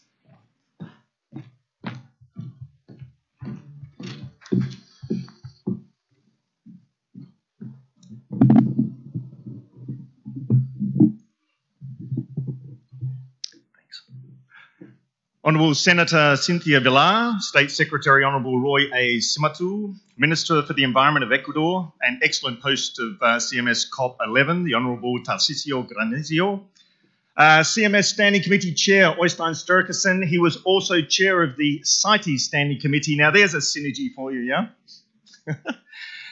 Executive Secretary Bradley Chambers, Deputy Executive Secretary Ibrahim Chow, Executive Secretary Christina Pascapama, Honourable Ministers, colleagues, friends of wildlife. It's a great honour to be here in the vibrant city of Manila, and sincere thanks to the government and the people of the Philippines for their famously warm hospitality. This venue looks wonderful. That's a great logo you've got, beautiful images, and you've really set the mood for a wonderful week of negotiations. Please let me also congratulate Bradley Chambers, my very good friend Bradley Chambers and his team for the excellent arrangements for this COP. You've done a fantastic job raising the profile of migratory species, raising the profile of the CMS and the family of conventions. So hats off to you, and thanks to Ibrahim for that nice gesture of giving a recognition of Bradley and his team. CITES and the CMS share common origins. We have complementary mandates, and we have a very long-standing programmatic interrelationship that continues to get deeper.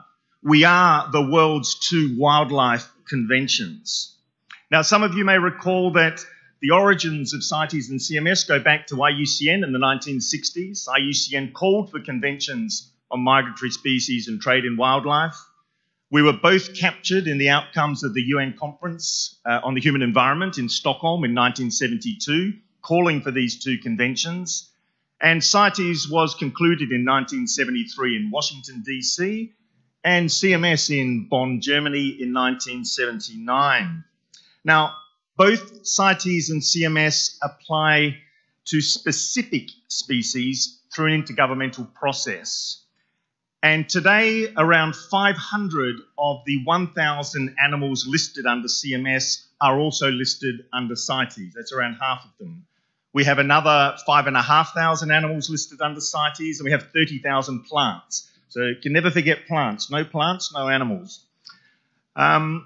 This week, you have before you 35 proposals to make amendments to the appendices, and a number of those species are already listed under CITES. We have provided you, as parties to the CMS, with some technical information on the species that are already listed under CITES, and that's in the conference documents, and we hope that's of some value today and this week as you go through your deliberations. Common to both conventions, we look at biological factors, and there must be some cross-border movement in order to trigger a species being listed under either of our conventions. Now, in the case of the CMS, a CMS-listed species will cross a border with its own feet, its wings, or its flippers. In the case of CITES, there's some human intervention. They tend to cross international borders in a plane, a ship, or a truck. But this cross-border aspect of CITES and CMS shows us just how important international cooperation is.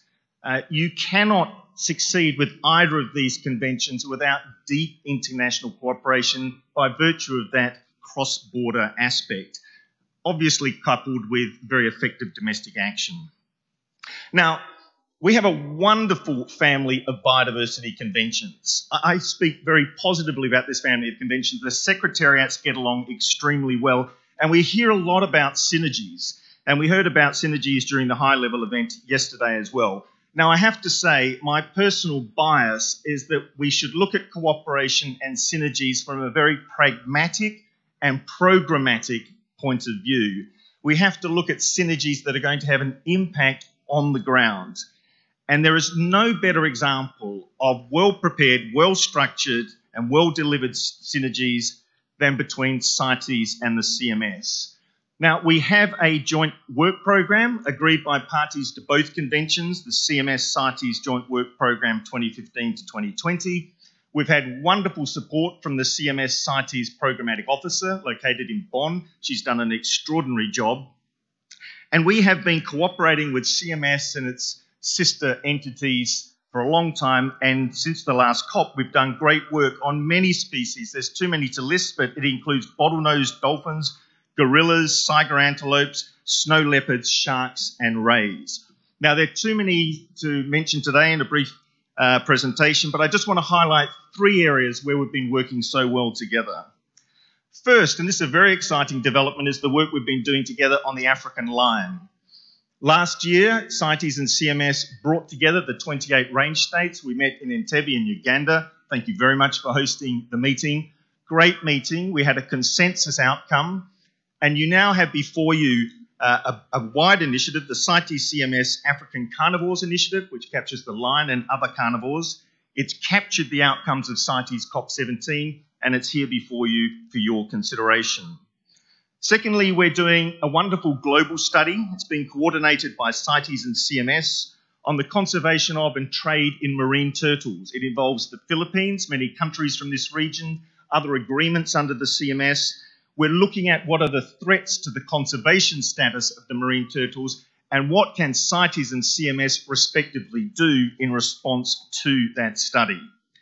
And thirdly, we have a wonderful synergy between CMS and CITES put forward to this COP by 4 parties that are common to both conventions, that is Burkina Faso, Ghana, Kenya, and South Africa. They have submitted a joint proposal to you to adopt the African Elephant Action Plan.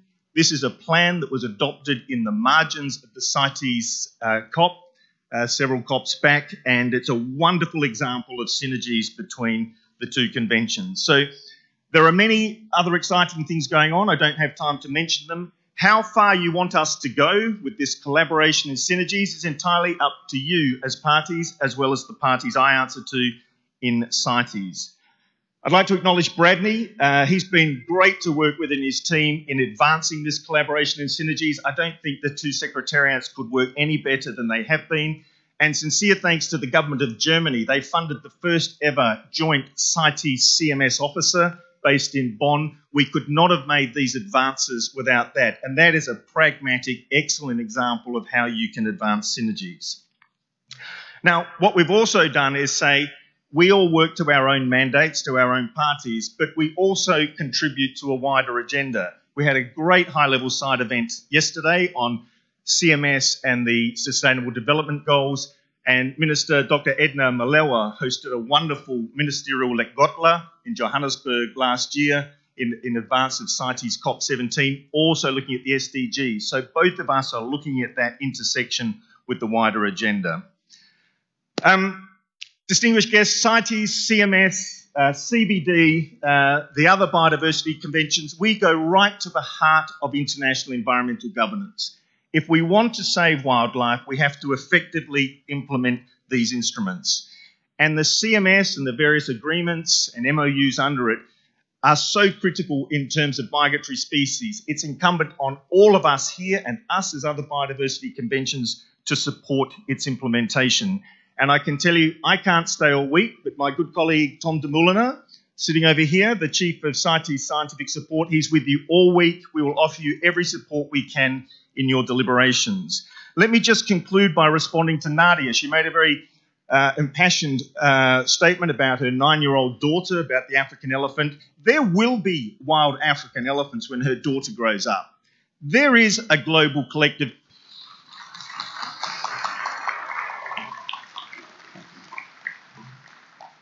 There is a global collective effort underway in source countries, transit countries, destination countries, involving the private sector, the public sector, well-known figures. We are fighting for the African elephant together. We are going to win, and we will release later this week figures, updated figures on poaching. We will see dramatic improvement, in particular in Eastern Africa, not right across the continent, a dramatic turnaround in Eastern Africa because of this collective effort. We're going to win. And let me say to Nadia, if your 9-year-old defies your wishes and has a daughter herself, she too will grow up and see the African elephant in the wild. Thank you very much.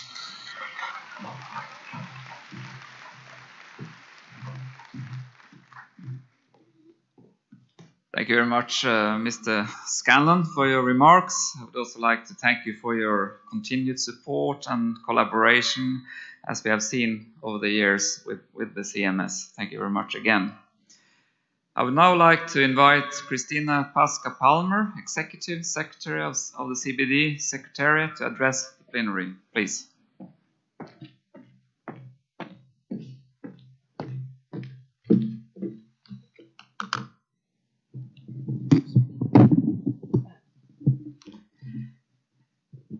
Good morning, and thank you to John and all the others for the energy and the positive message. Honorable Secretary Roy Siamatu, Honorable Minister of Environment from Ecuador, dear Bradley Chambers, Executive Secretary of the CMS Convention, dear Ibrahim Tiao, Deputy Executive Director of UN Environment, dear John Scanlon, Executive Secretary of the CITES Convention, distinguished delegates, ladies and gentlemen, it is a great honor for me to address the 12th meeting of the Conference of the Parties of the Convention on the Migratory Species today in the beautiful city of Manila, and I would like to add my voice to all those who thank warmly the government of the Philippines for their nice hospitality, but also to the CMS Secretariat for an excellently organized convention. Again, I would like to thank my colleague Bradley Chambers for giving me the opportunity to address you a few words today and to update you on the activities being jointly carried out by the Secretariat of the Convention on Biological Diversity, CBD, and CMS in the support of the implementation of the Global Strategic Plan for Biodiversity 2011-2020 and its 20 Aichi biodiversity targets. I am pleased that you have chosen to address the theme of sustainable development for wildlife and people this week, and would like to congratulate you also on the outcomes of the high-level panel discussion yesterday on the interlinkages between migratory species and sustainable development goals, especially also with emphasis on the pollution and what pollution does to our ecosystems. It is clear that the conservation of migratory species and the habitats on which they depend is crucial for the attainment of the Sustainable Development Goals. Whether they travel through our oceans, rivers, skies, or on land, migratory species provide vital services that contribute to human well-being, including contributing to food and medicines, pollinations, and pest control. Protecting migratory species requires cooperation. And we heard from John Scanlon how fantastic the relation between CITES and CMS is. And I would like to add to that with a few examples about our cooperation between the UN Biodiversity Convention and the CMS Secretariat. Over the past years and over the past decade, we have worked very closely together on initiatives that support the implementation of the strategic plan of the Biodiversity Conservation 2011, but also the respective strategic plan of CMS. And they both contribute in a significant way to realizing the Sustainable Development Agenda. Let me give a few examples. In 2011, at our 10th meeting, you adopted guidelines on the integration of migratory species into national biodiversity strategies and action plans, or what we more commonly refer to the NBSAPs, which are the instrument that each of the member countries of the Biodiversity Convention adopt at the national level for the implementation of the Aichi targets. In 2014, at your 11th meeting, you adopted the Strategic Plan for Migratory Species 2015-2023, which links migratory species priorities to relevant Aichi global biodiversity targets, and thus provide an effective way for migratory species targets to be integrated into NBSAPs.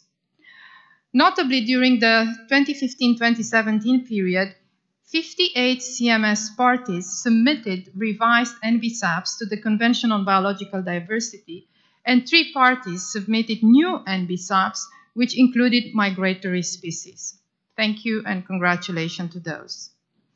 In October 2015, the 44th meeting of the CMS Standing Committee endorsed a new joint work plan for the CBD and CMS Secretariats for the 2016-2018 triennium, which identifies activities that contribute to the achievement of both the Aichi biodiversity targets and the migratory species targets.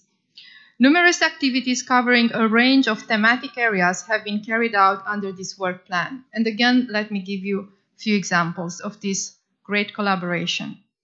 Implementation of Aichi Biodiversity Target 11, of particular significance in that it calls for protected areas to be part of a connected system integrated into wider land and seascapes. And that, of course, helps the migratory species. The CBD program of work on protected areas. The process to define ecologically or biologically significant marine areas. The Aichi Biodiversity Target 12, which deals with threatened and endangered species. The identification, designation, and co-management of transboundary conservation areas at regional or sub-regional levels, including in the context of the Peace and Biodiversity Initiative, which is an initiative under the Biodiversity Convention. And last but not least, the collaborative partnership on sustainable wildlife management, which was established at the global level between the CBD Secretariat, the CMS Secretariat, CITES, and few other organizations, and which is serviced by the FAO, the Food and Agriculture Organization of the UN. Other joint activities focus on underwater noise, fisheries and bycatch, climate change, genetic diversity of wild species, including the development of related indicators and essential biodiversity variables. We also collaborate on the application of traditional knowledge and the implementation of the Global Plan of Action on Customary Sustainable Use. Our common work also encompasses marine debris, invasive alien species, sustainable tourism, capacity building, and communication and outreach. Strategic cooperation between the CBD and CMS Secretariat is also continuing in the context of the liaison group of biodiversity that John mentioned a bit earlier. This is the very close-knit family of biodiversity conventions. There are 7 of us: CMS, CBD, CITES, the Ramsar Convention on Wetlands, the World Heritage Convention, the International Treaty on Plant for Genetic Resources, the Plant Protection Convention, and recently joined the International Whale Commission. So I add my voice to the points made by John to just say that we demonstrate synergies by working in practice in a very pragmatic way through these very strong partnerships, devising common action programs, aligning our strategies, and thus delivering the results that are imperious necessary. Together, the parties to the CBD and CMS are making progress towards the achievement of both the Aichi targets and the migratory species targets. And according to information contained in the most recent CMS national reports, the potential exists for new species listings on convention appendices, contributing to implementation of CMS targets 3, 8, and 15, and Aichi Biodiversity Target 12 on endangered species. There is also potential for development of new CMS agreements. And although it is not possible to systematically measure the information provided in the national reports on outcomes related to protected areas, there is evidence that progress towards the achievement of CMS Target 10 corresponds to Aichi Biodiversity Target. It's also moving in the right direction. Let me bring to your attention, distinguished delegates, also the upcoming convention or conference of the parties of the Biodiversity Convention. We like to call it the UN Biodiversity Conference, that will take place next year in November in Egypt, in Sharm el-Sheikh, where we will be addressing the issue of mainstreaming of biodiversity in very important economic sectors that generally have a very big impact on ecosystems, and that is infrastructure, energy and mining, manufacturing and processing, and health sectors. I know that CMS has already done significant work with respect to a number of these issues, and we look forward to your further contributions as we prepare for our own meetings. By sharing data and information, your convention will support the end-of-decade assessment of the achievement of the current strategic plan for biodiversity and the Aichi biodiversity targets. And we know that the picture will be mixed. We know that we will not be able to report that all biodiversity global targets, 20 Aichi targets, will be met. And that is a sad story, and perhaps it will give reason to people like Nadia and others to continue to be very pessimistic about this agenda.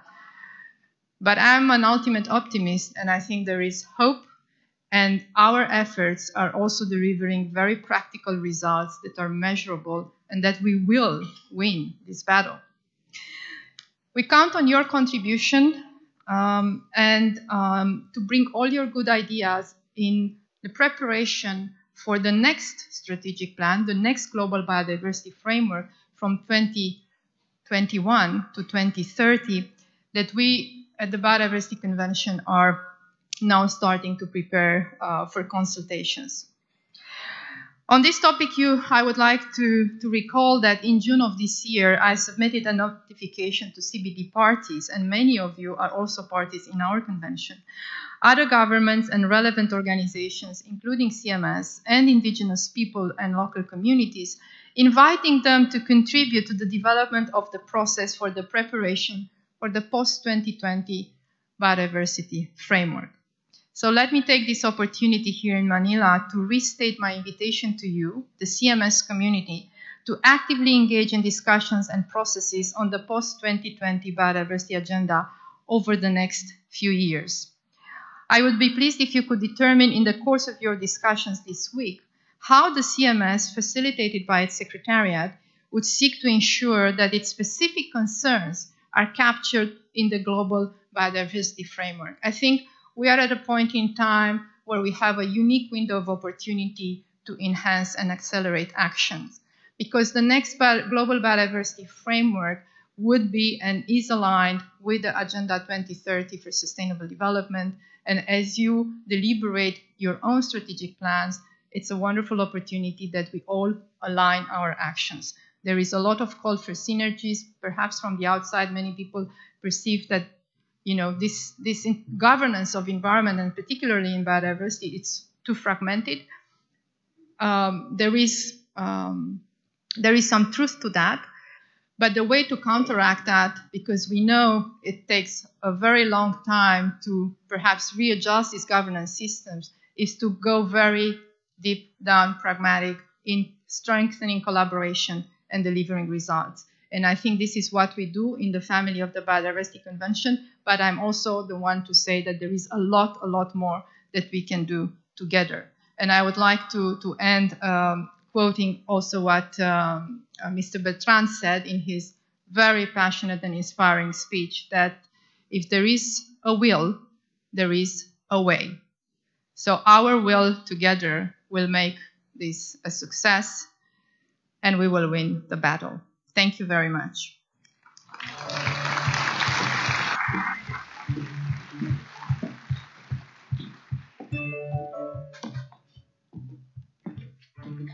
Thank you very much, Ms. Palmer, for your remarks, and certainly we also look forward to continued collaboration with CBD as an important partner. I now would like to invite our own Executive Secretary, Bradley Chambers, to address the plenary. Please, Bradley.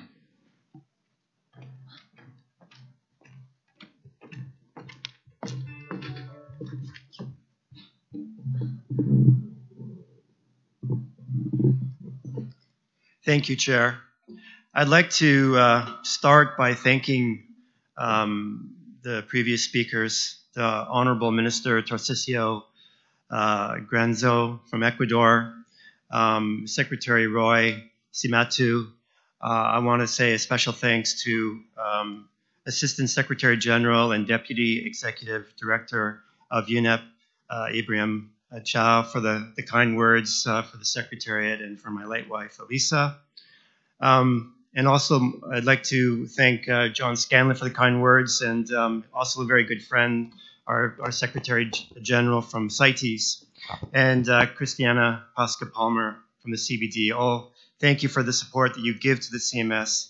And indeed, we have a very strong relationship with our fellow biodiversity conventions.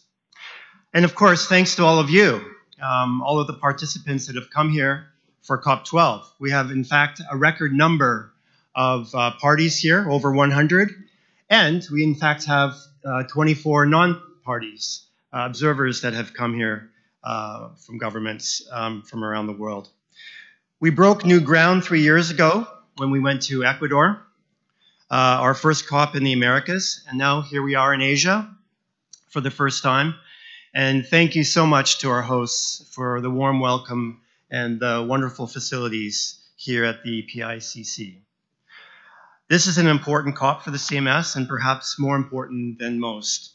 We are strengthening the convention as an institution and instrument to deliver conservation policies through a review mechanism and a more streamlined concerted action program. A large number of species have been put forward for inclusion into the appendices, a wide range of taxa proposed by countries from every corner of the world, from the Americas, from Europe, Africa, from Asia, Oceania, proving on one hand that we have a great deal left to do before we can turn the corner and can say that migratory species are thriving and their future is secure. But also proving, on the other hand, that more and more countries see the CMS as part of the solution when it comes to addressing the problems associated with wildlife conservation. Friends, colleagues, the CMS is growing. 2 more parties are joining us before the end of the year, the Dominican Republic and Bosnia-Herzegovina. And I can tell you from the work that we've been doing, there's 10 countries at least that are in the process of joining the CMS. And I hope by COP13, we can welcome those countries as part of the CMS family. And I would like to also extend my sympathy to the Dominican Republic for a country that was very much affected by the September horrific storm. So our heart goes out to the Dominican Republic. That was a devastation beyond belief.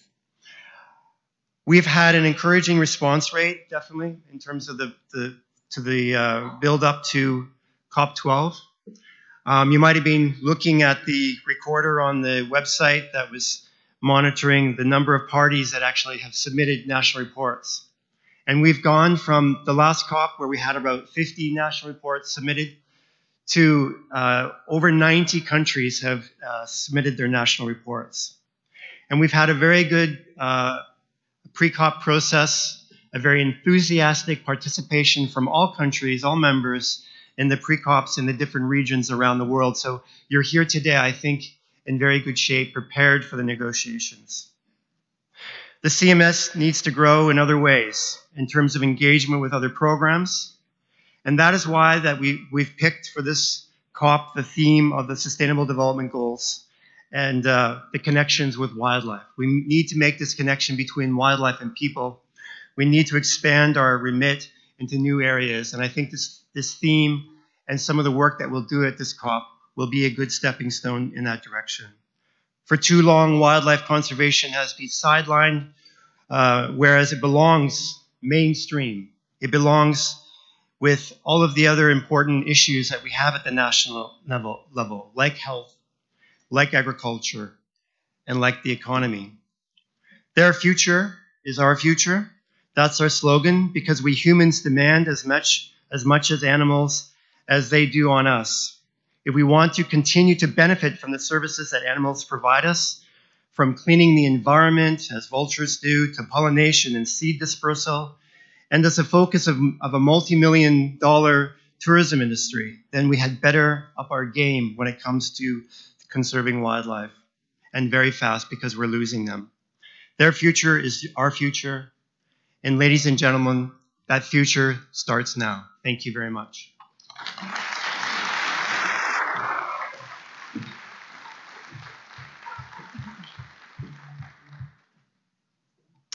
Thank you very much, Bradney. And I believe that we are now going to jump into the more hardcore of this conference of the parties, which will be item 4, rules of procedure. You have in front of you document 4, Rev 1, which includes the draft rules of procedure as it was agreed at our last COP, COP11. And we also agreed that we should adopt these rules at this COP. We have also in your documents or set of documents, you see that there are some minor corrections as proposed by the Secretariat. They should also be looked at. And we also have to agree on our first decision of this convention. That relates to the further review of these rules in the intersessional period as contained in Annex 2. Just for the sake of order, I would like to ask Melanie, the Secretariat, to just point at those minor extra changes as has been suggested. We are all clear on this, so please, Melanie. Thank you, Chair. In preparing this document for COP12, the Secretariat noticed that there were some issues which required attention. The applicability of Rule 7 regarding the presiding officer and the terminology in Rule 22, which inadvertently referred to resolutions and recommendations, which are the old system, and should have referred to resolutions and decisions, which is the new system as outlined in Resolution 11.6. So the proposed text is presented underlined, and the text to be deleted has strike through.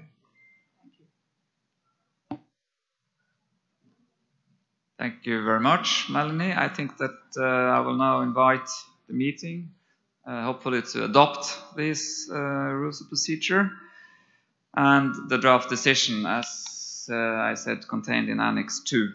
But I will, of course, invite the floor if you have any comments to what has been put in front of you. So please. And if you do require the floor, I think you should try to raise your flag, otherwise I won't be able to see you. If you just put it on top, upright standing, I probably won't see anyone but the ones in front. So back in the background, please raise your hand as well.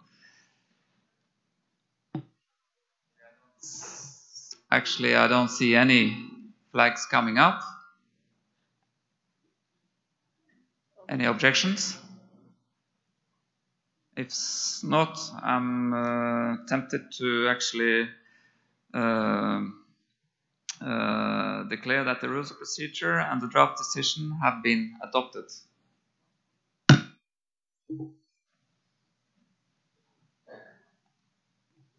As you see in your documents, there was a reference to Doc 4 Add 1, which relates to parties with contribution in arrears. I raised it now with the Secretariat, and I thought it was maybe not the right time to raise it here and now. So we will revisit that at a bit later stage, when actually when we have prepared for it. So we need the right persons up here, and also to be prepared. So if that's okay with you, I think it should be. I see Bradley nodding at least. So that's fine. So we will be jumping on to the next item, which is item 5, election of officers. That will be in accordance with Rule 5 of the Rules of Procedure. And the following officers shall be elected: the Chair of the Conference, Chair of the Committee of the Whole, the COW, and who shall also serve as Vice Chair of the Conference. And we also have the Vice Chair of the Committee of the Whole. At this time, I propose His Excellency Roy Shimato, Secretary of the Department of the Environment and Natural Resources of the Philippines, which is the host country, as Chair of the Conference.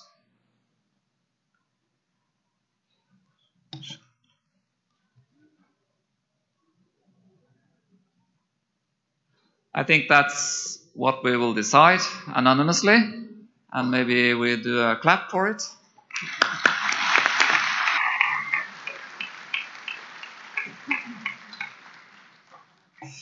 Thank you very much.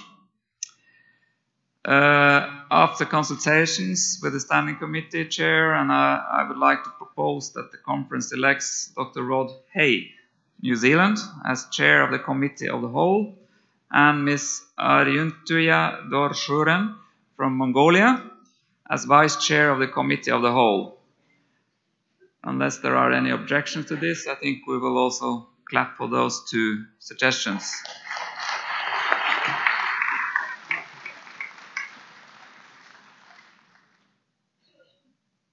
It is so decided. Thank you. With these elections and in line with Rule 6 of the Rules of Procedure, we now have a complete Bureau of the conference. And the Bureau will be comprised of all members of the Standing Committee, the Chair and the Vice Chair of the conference, and the Vice Chair of the Committee of the Whole. And I would like to inform you that the first Bureau meeting will meet today at 18:15, 6:15 this evening. I now declare with much pleasure, I should say, the election by acclamation of His Excellency Roy Shimatu as Chair of the Conference of the Parties and Dr. Rod Hay as Vice Chair of the Conference of the Parties. At the same time, I declare the election of Dr. Rod Hay as Chair of the Committee of the Whole and Ms. Aryuntuya Dorshuren as Vice Chair of the Committee of the Whole. I would like to invite the chairs, His Excellency Roy Shimatu and Dr. Rod Hay, to take the seats on the podium. And I will hand over the lead of the meeting to the newly elected Chair of the Conference, His Excellency Roy Shimatu. Thank you.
Your Excellencies, distinguished delegates, ladies and gentlemen, thank you for this honor and for entrusting me with this role.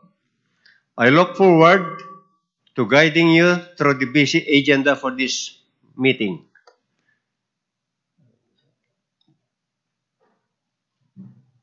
Number 6, adoption of the provisional agenda and documents. I invite the meeting to take up agenda item number 6, which says adoption of the agenda and meeting schedule. We shall now turn to the adoption of the provisional agenda and the provisional annotated agenda and meeting schedule for the 12th meeting of the CMS Conference of Parties. I invite the distinguished delegates to turn their attention to document number 6, provisional agenda and documents, and document 6.2 revised number 1, provisional annotated agenda and meeting schedule. Document 6.2, which relates to agenda item 21, will be introduced later. Are there any suggested modifications to the provisional agenda. The provisional annotated agenda and the meeting schedule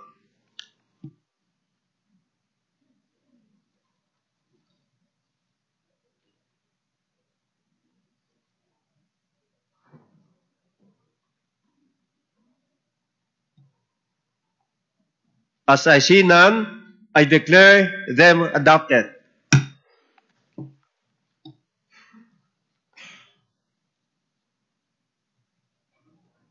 Let's go to number 7, establishment of credentials committee and other sessional committees. I invite the meeting to take up agenda item number 7, establishment of the credentials committee and other sessional committees.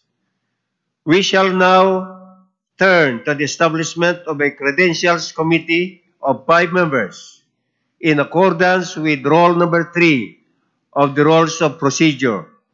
It has been the practice of the conference to elect one representative from each of the 5 regions for the purpose of reviewing the credentials of official delegations. I would therefore like to call upon each region to nominate the representative.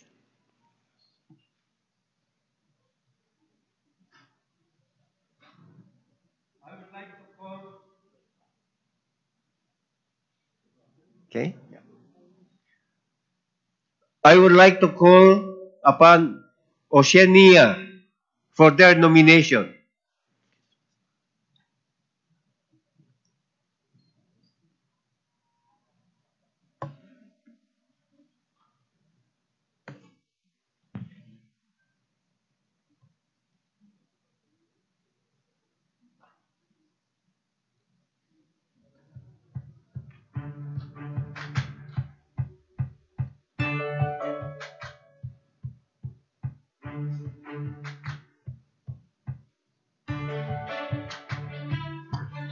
Oceana, just to ask if you have a nomination or if you're okay.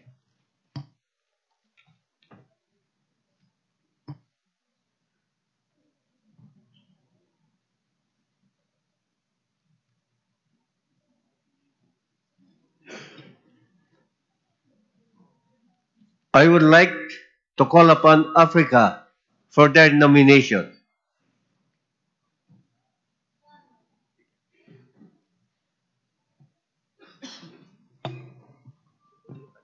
Thank you, Chair. Africa will be represented on the Credentials Committee by Congo Brazzaville and Ghana. Thank you, Africa. We have taken note. Now, I would like to call upon Asia for their nomination.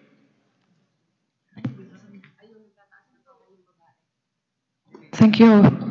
Thank you, Chair. And first of all, I would like to congratulate on your election. And on behalf of the Asia Group, Mongolia wish to express the gratitude to the government of Philippines and Manila and its people. For the Credential Committee, Asia region will be presented by Saudi Arabia. Thank you.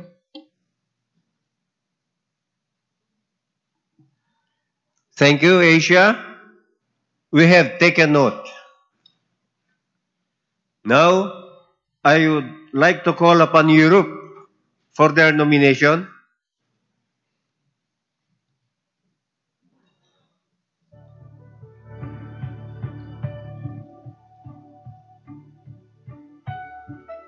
Estonia?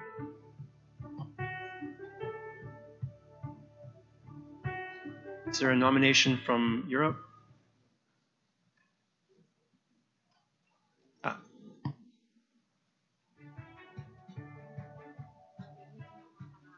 No?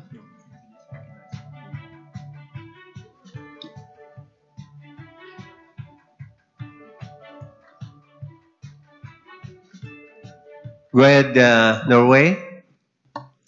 Thank you very much, Chair. We actually have not, as far as I know, that's not been discussed in the regional meeting. Please excuse me if it has been, but I haven't noted. Anyway, to help out and as representative from the standing committee, I would like to nominate ourselves being Norway, if that's acceptable to the other parties of the region. I see nodding at least, so thank you.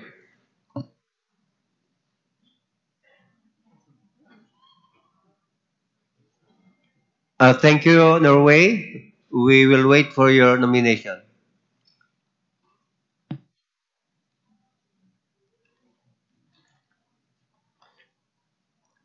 Now, I would like to call upon Latin America and the Caribbean.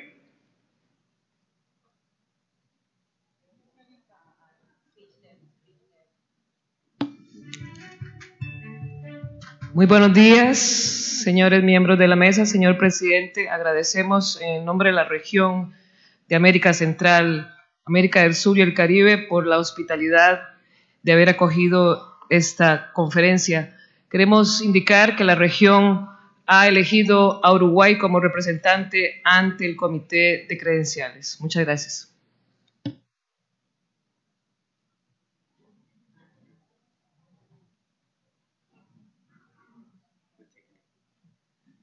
Thank you, Costa Rica. We have taken note. And just to clarify, we've taken note of Norway. Thank you very much.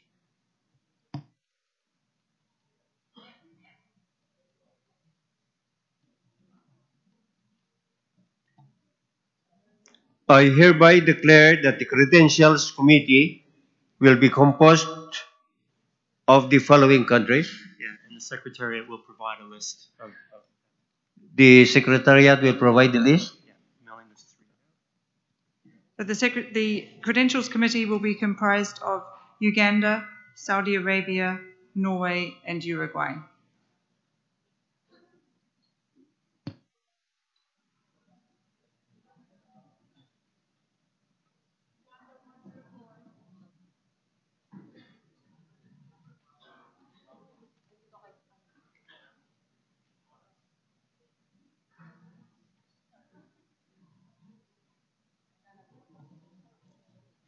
Uganda? Recognize Uganda. Thank you, Chair. I just wanted to clarify that Uganda was not nominated on the Credentials Committee. Uganda was speaking for and on behalf of Africa Group, and Uganda communicated that Africa would be represented by Ghana and Congo Brazzaville.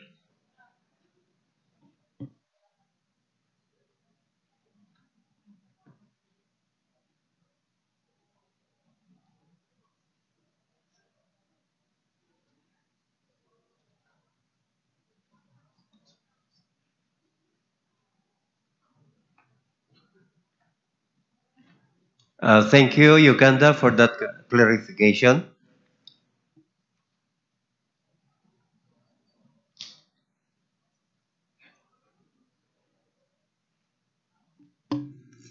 Thank you, Chair. I'll repeat the list and I apologize. The Credentials Committee will be comprised of Ghana, Republic of Congo, Saudi Arabia, Norway, and Uruguay.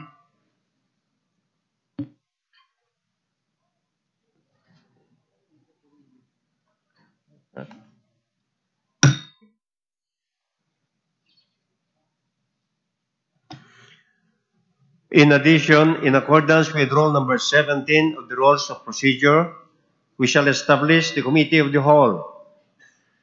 The meeting may wish to establish further committees or working groups, particularly to discuss the draft budget and other issues.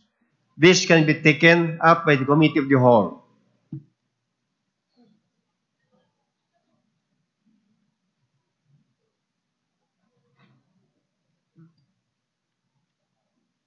Are there any objections?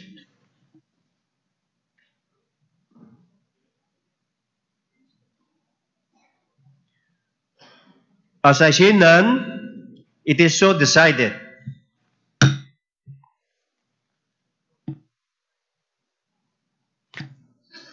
Admission Number 8, admission of observers.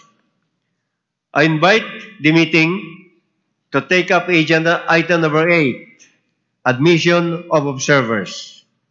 I would be grateful, distinguished delegates, if you could now turn your attention to document number 8, admission of observers. Consistent with the criteria set out in Article number 7, paragraph 9 of the Convention, the conference is invited to admit the intergovernmental bodies, national and international non-government organizations, and other entities as listed in document number 8, and allow them to be represented at this meeting by observers. Are there any objections to those agencies and bodies listed in document number 8?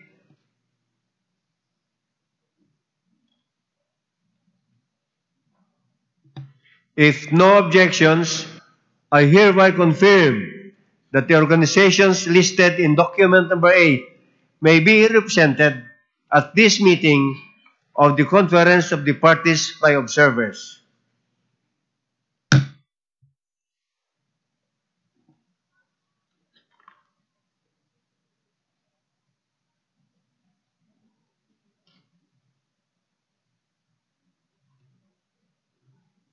Go to number 10, reports and recommendations of the subsidiary bodies of the Convention. We shall now move to agenda item 10, reports and recommendations of the subsidiary bodies of the Convention. I invite the Chair of the CMS Standing Committee, Mr. Storkersen, to report on activities of the Standing Committee since COP11. Thank you very much, Chair, and also congratulations to you on your position. Ladies and gentlemen, friends of CMS, CMS has taken great strides in development towards becoming a more professional organization under the leadership of our Executive Secretary Bradley Chambers, and as supported by a most competent staff. As you know, we have a sort of triennial wheel, starting with the instructions of the COP as directed to the Secretariat, the parties, the Scientific Council, and the Standing Committee. The mandate of the Standing Committee is also reflected on its responsibility to oversee work on all entities and any working group under its mandate. Typically, a full meeting of the Standing Committee reviews status of work and gives comments when needed on directions.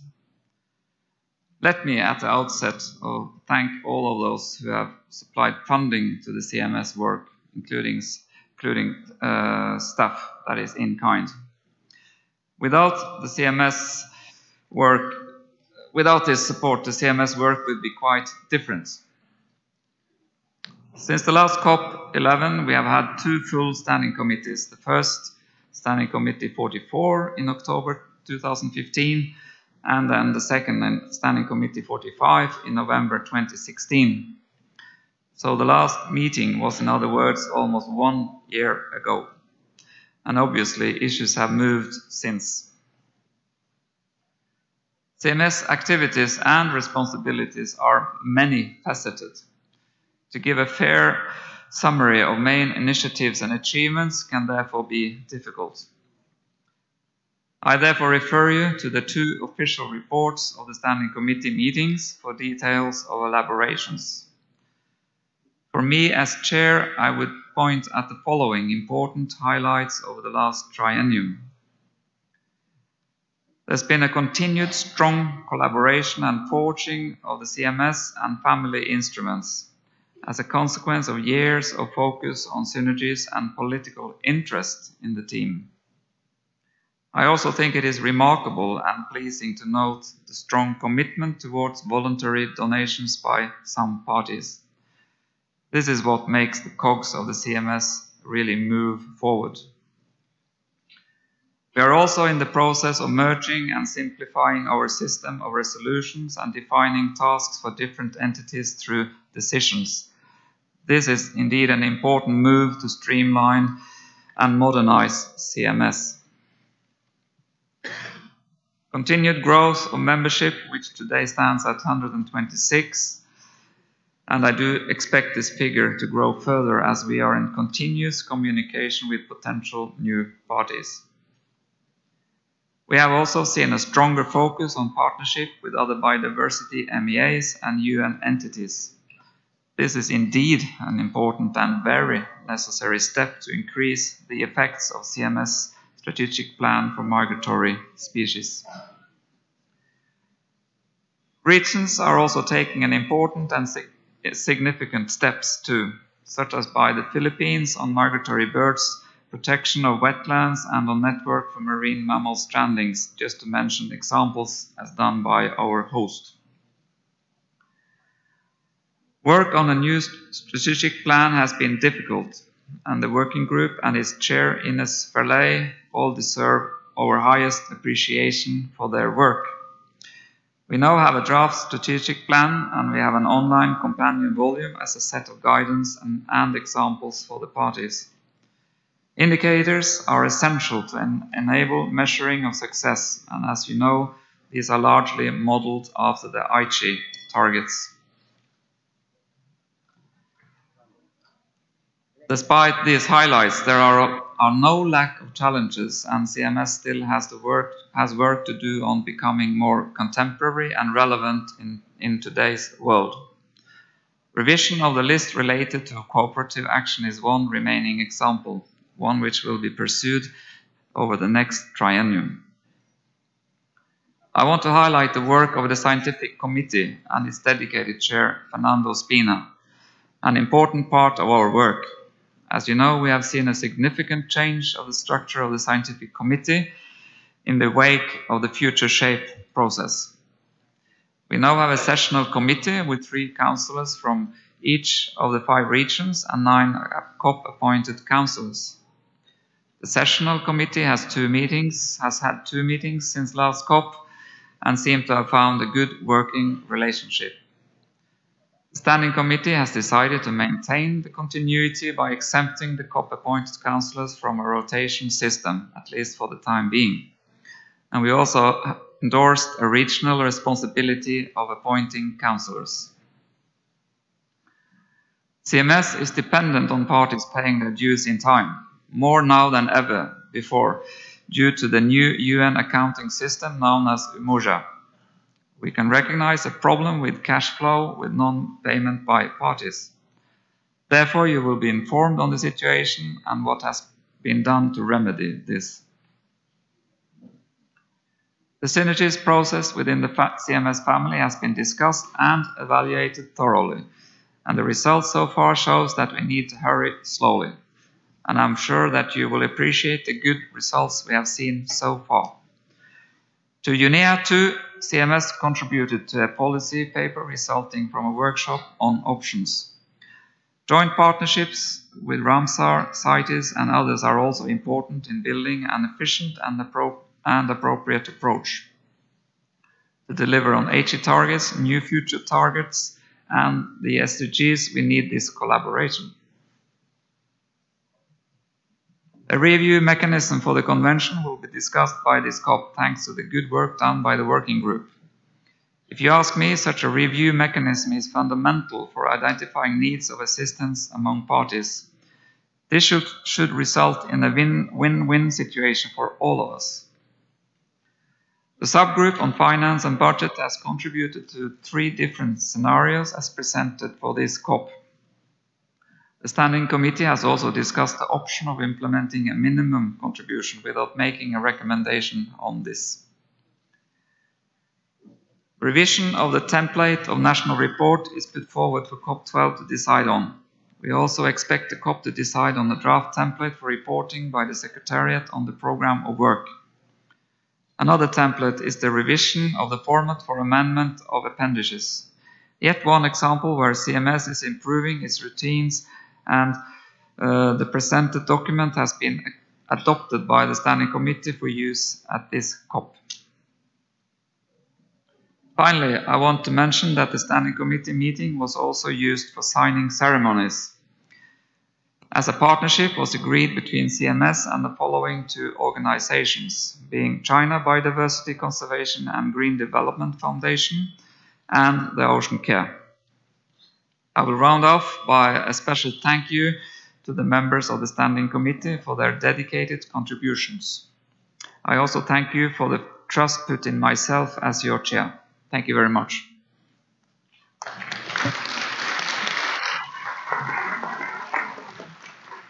Thank you, Mr. Storkersen. I now invite the Chair of the CMS Scientific Council, Dr. Fernando Espina, to report on activities of the Council since COP11.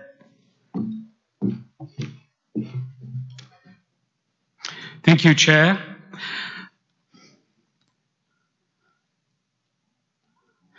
I will report on the period between last COP and this COP. The start of this period was featured by a critical period for me in terms of personal problems which limited my activities. I could properly resume my activities in spring 2016. In the period between 2015 and 16, the main activity has been the implementation of COP resolution on the restructuring of the Scientific Council, and also to prepare for the first meeting of the Sessional Committee, the newly established Sessional Committee. So this has meant major changes in the modus operandi of the Scientific Council and uncharted waters we were crossing. Anyway, the first meeting of the Sessional Committee took place in Bonn in April 2016. We had a very dense agenda. This was very much concentrated on institutional changes, organization, program of work of the Scientific Council, and of course many conservation issues we were dealing with. Between 2016 and 17, the main activity has been the preparation for this COP from the perspective of the Scientific Council and the Sessional Committee. The second meeting of the Sessional Committee took place in Bonn this last July, and we had a very dense agenda again, mostly related to the fact that we had to be prepared and to provide this COP with inputs from the Scientific Council. So we took into account all scientific aspects related to the Manila COP12 documents.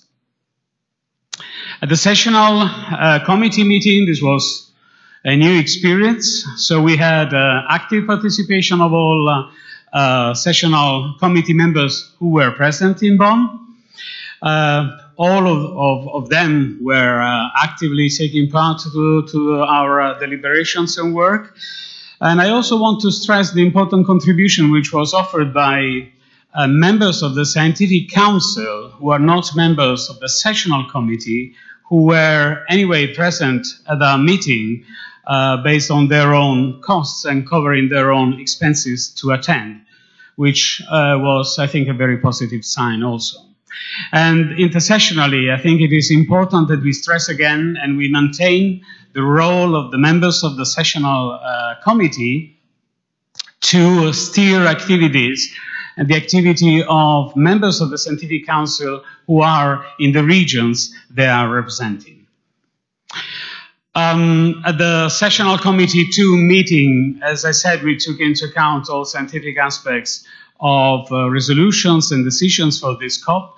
And I think as a very quick comment, general comment, I think that CMS is confirming being a scientifically soundly based global conservation instrument.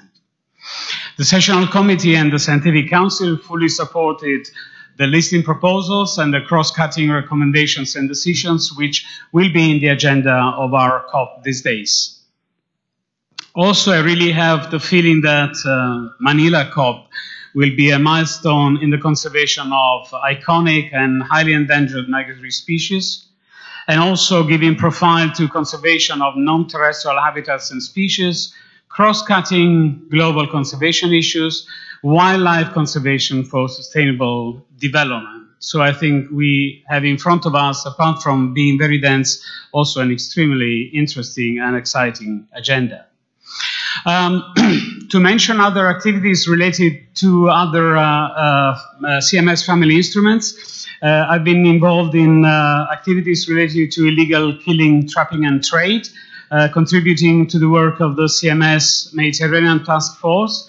I was invited in Tirana in April 2016 at the third meeting of the special focal point on illegal killing organized by the Berne Convention, which was another very positive initiative of synergies between Berne Convention and CMS. In September 2016, I was invited in Jarida in Morocco to talk at the third African Congress on Conservation Biology, again introducing CMS illegal killing activities. In June 2016, organized by the Italian Ministry of the Environment, Land and Sea, we had the first workshop in Italy on illegal killing, hosted by the Po Delta Regional Park in Veneto, and where we discussed illegal killing CMS initiatives, and these initiatives are now recognized into an action plan on illegal killing, which was developed just based on the experience of the CMS activities on illegal killing, which I think is a very positive example.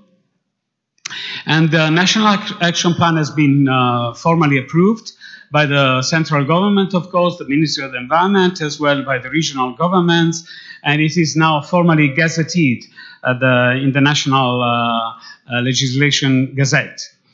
More recently, in last June in Malta, I was representing the Scientific Council of CMS at a meeting organized and hosted by the Maltese colleagues and friends, where illegal killing has been further discussed, and where a scoreboard has been discussed for countries to allow their self-assessment on the step forwards in the actions to contrast illegal killing.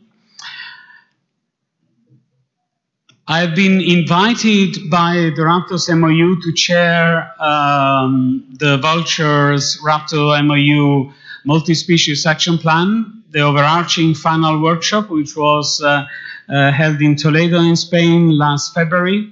I think this is an excellent example again on how CMS and the CMS family works and can work, and what is the scientific approach for strong and scientifically based conservation tools and instruments. And I think we will hear more about this action plan, and vultures will rank very high in the agenda of this COP.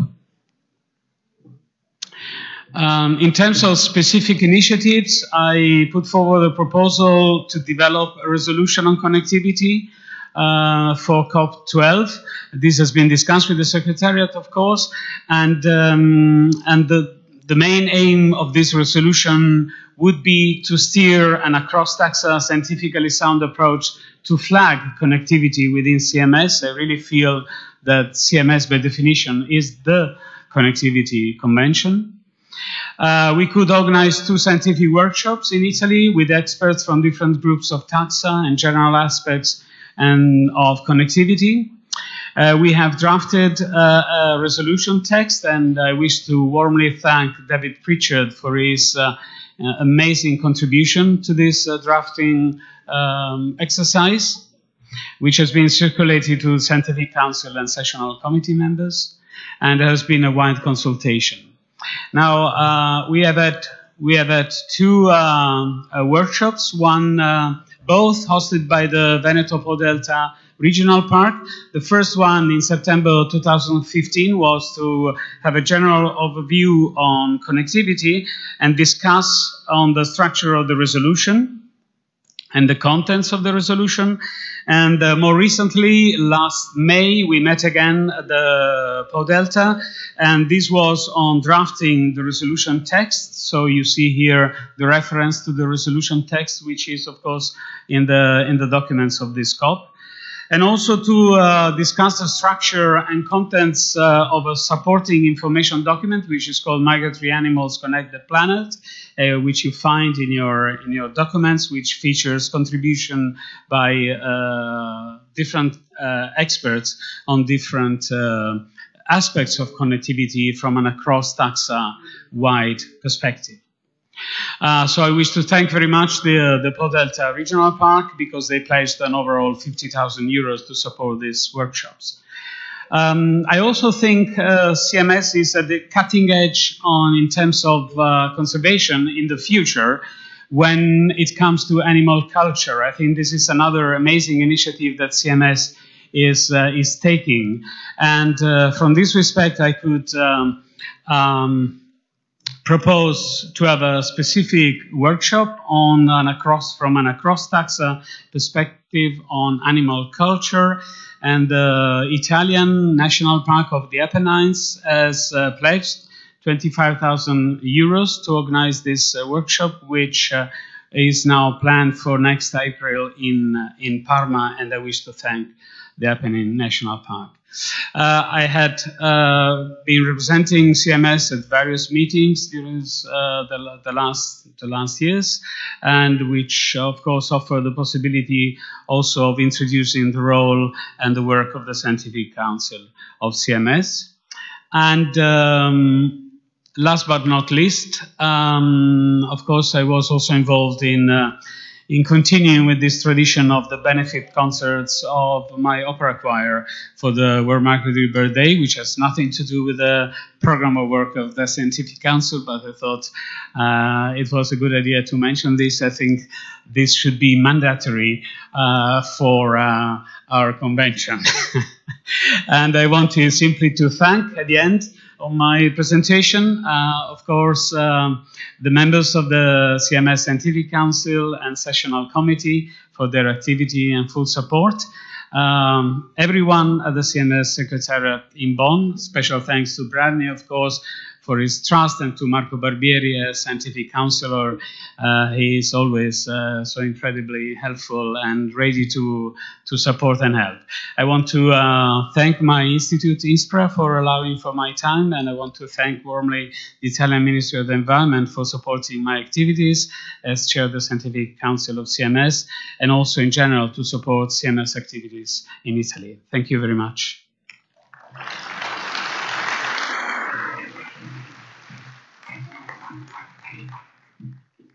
Thank you, Dr. Spina.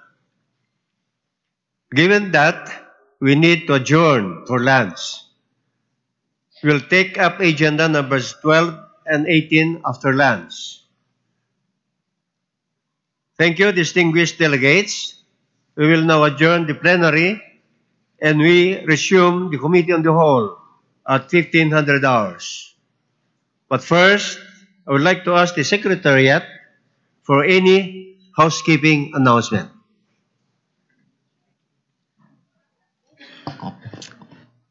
Thank you, and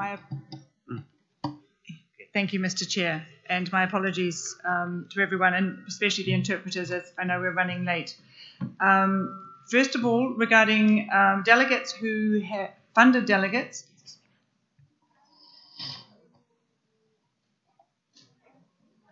Funded delegates who have already received their cash cards, good, should be aware that they are now loaded and ready to use. For delegates who have not picked up their cash cards, please go to the reception at lunchtime to receive them. For lunch, I'd like to inform you there's a very nice cafeteria available. You go back to registration, you go up the main stairs, you turn left, you walk through the lovely exhibition area, and there you'll find the cafeteria. And also in that area, you will also find the rooms for the side events. And we have side events already starting this lunchtime, and as it's the first day and maybe people haven't seen the monitors outside, I'll just explain. There'll be 2 sessions of side events today. Session A already starting now, 12:45, and a second session starting at 13:45. There are 5 side events in each session in rooms 4, 5, 6, 7, and 8. We have side events on marine noise, on developing migratory connectivity in the ocean, on the lion and leopard listings, on defence technologies and conservation along the Belt and Road, a case study on the Great Bustard in the first session, and the strategic plan follow-up, the Migratory Atlas on Central Asian species, and the West African Abidjan Aquatic Wildlife Partnership, and sustainable land use and the Abuja Declaration, implementing the African Eurasian Migratory Land Bird Action Plan, and finally, Cetaceans of the Red Sea, launch of a new report in the second session at lunchtime. And we'll meet back here at 1500 hours, 3 p.m. Thank you.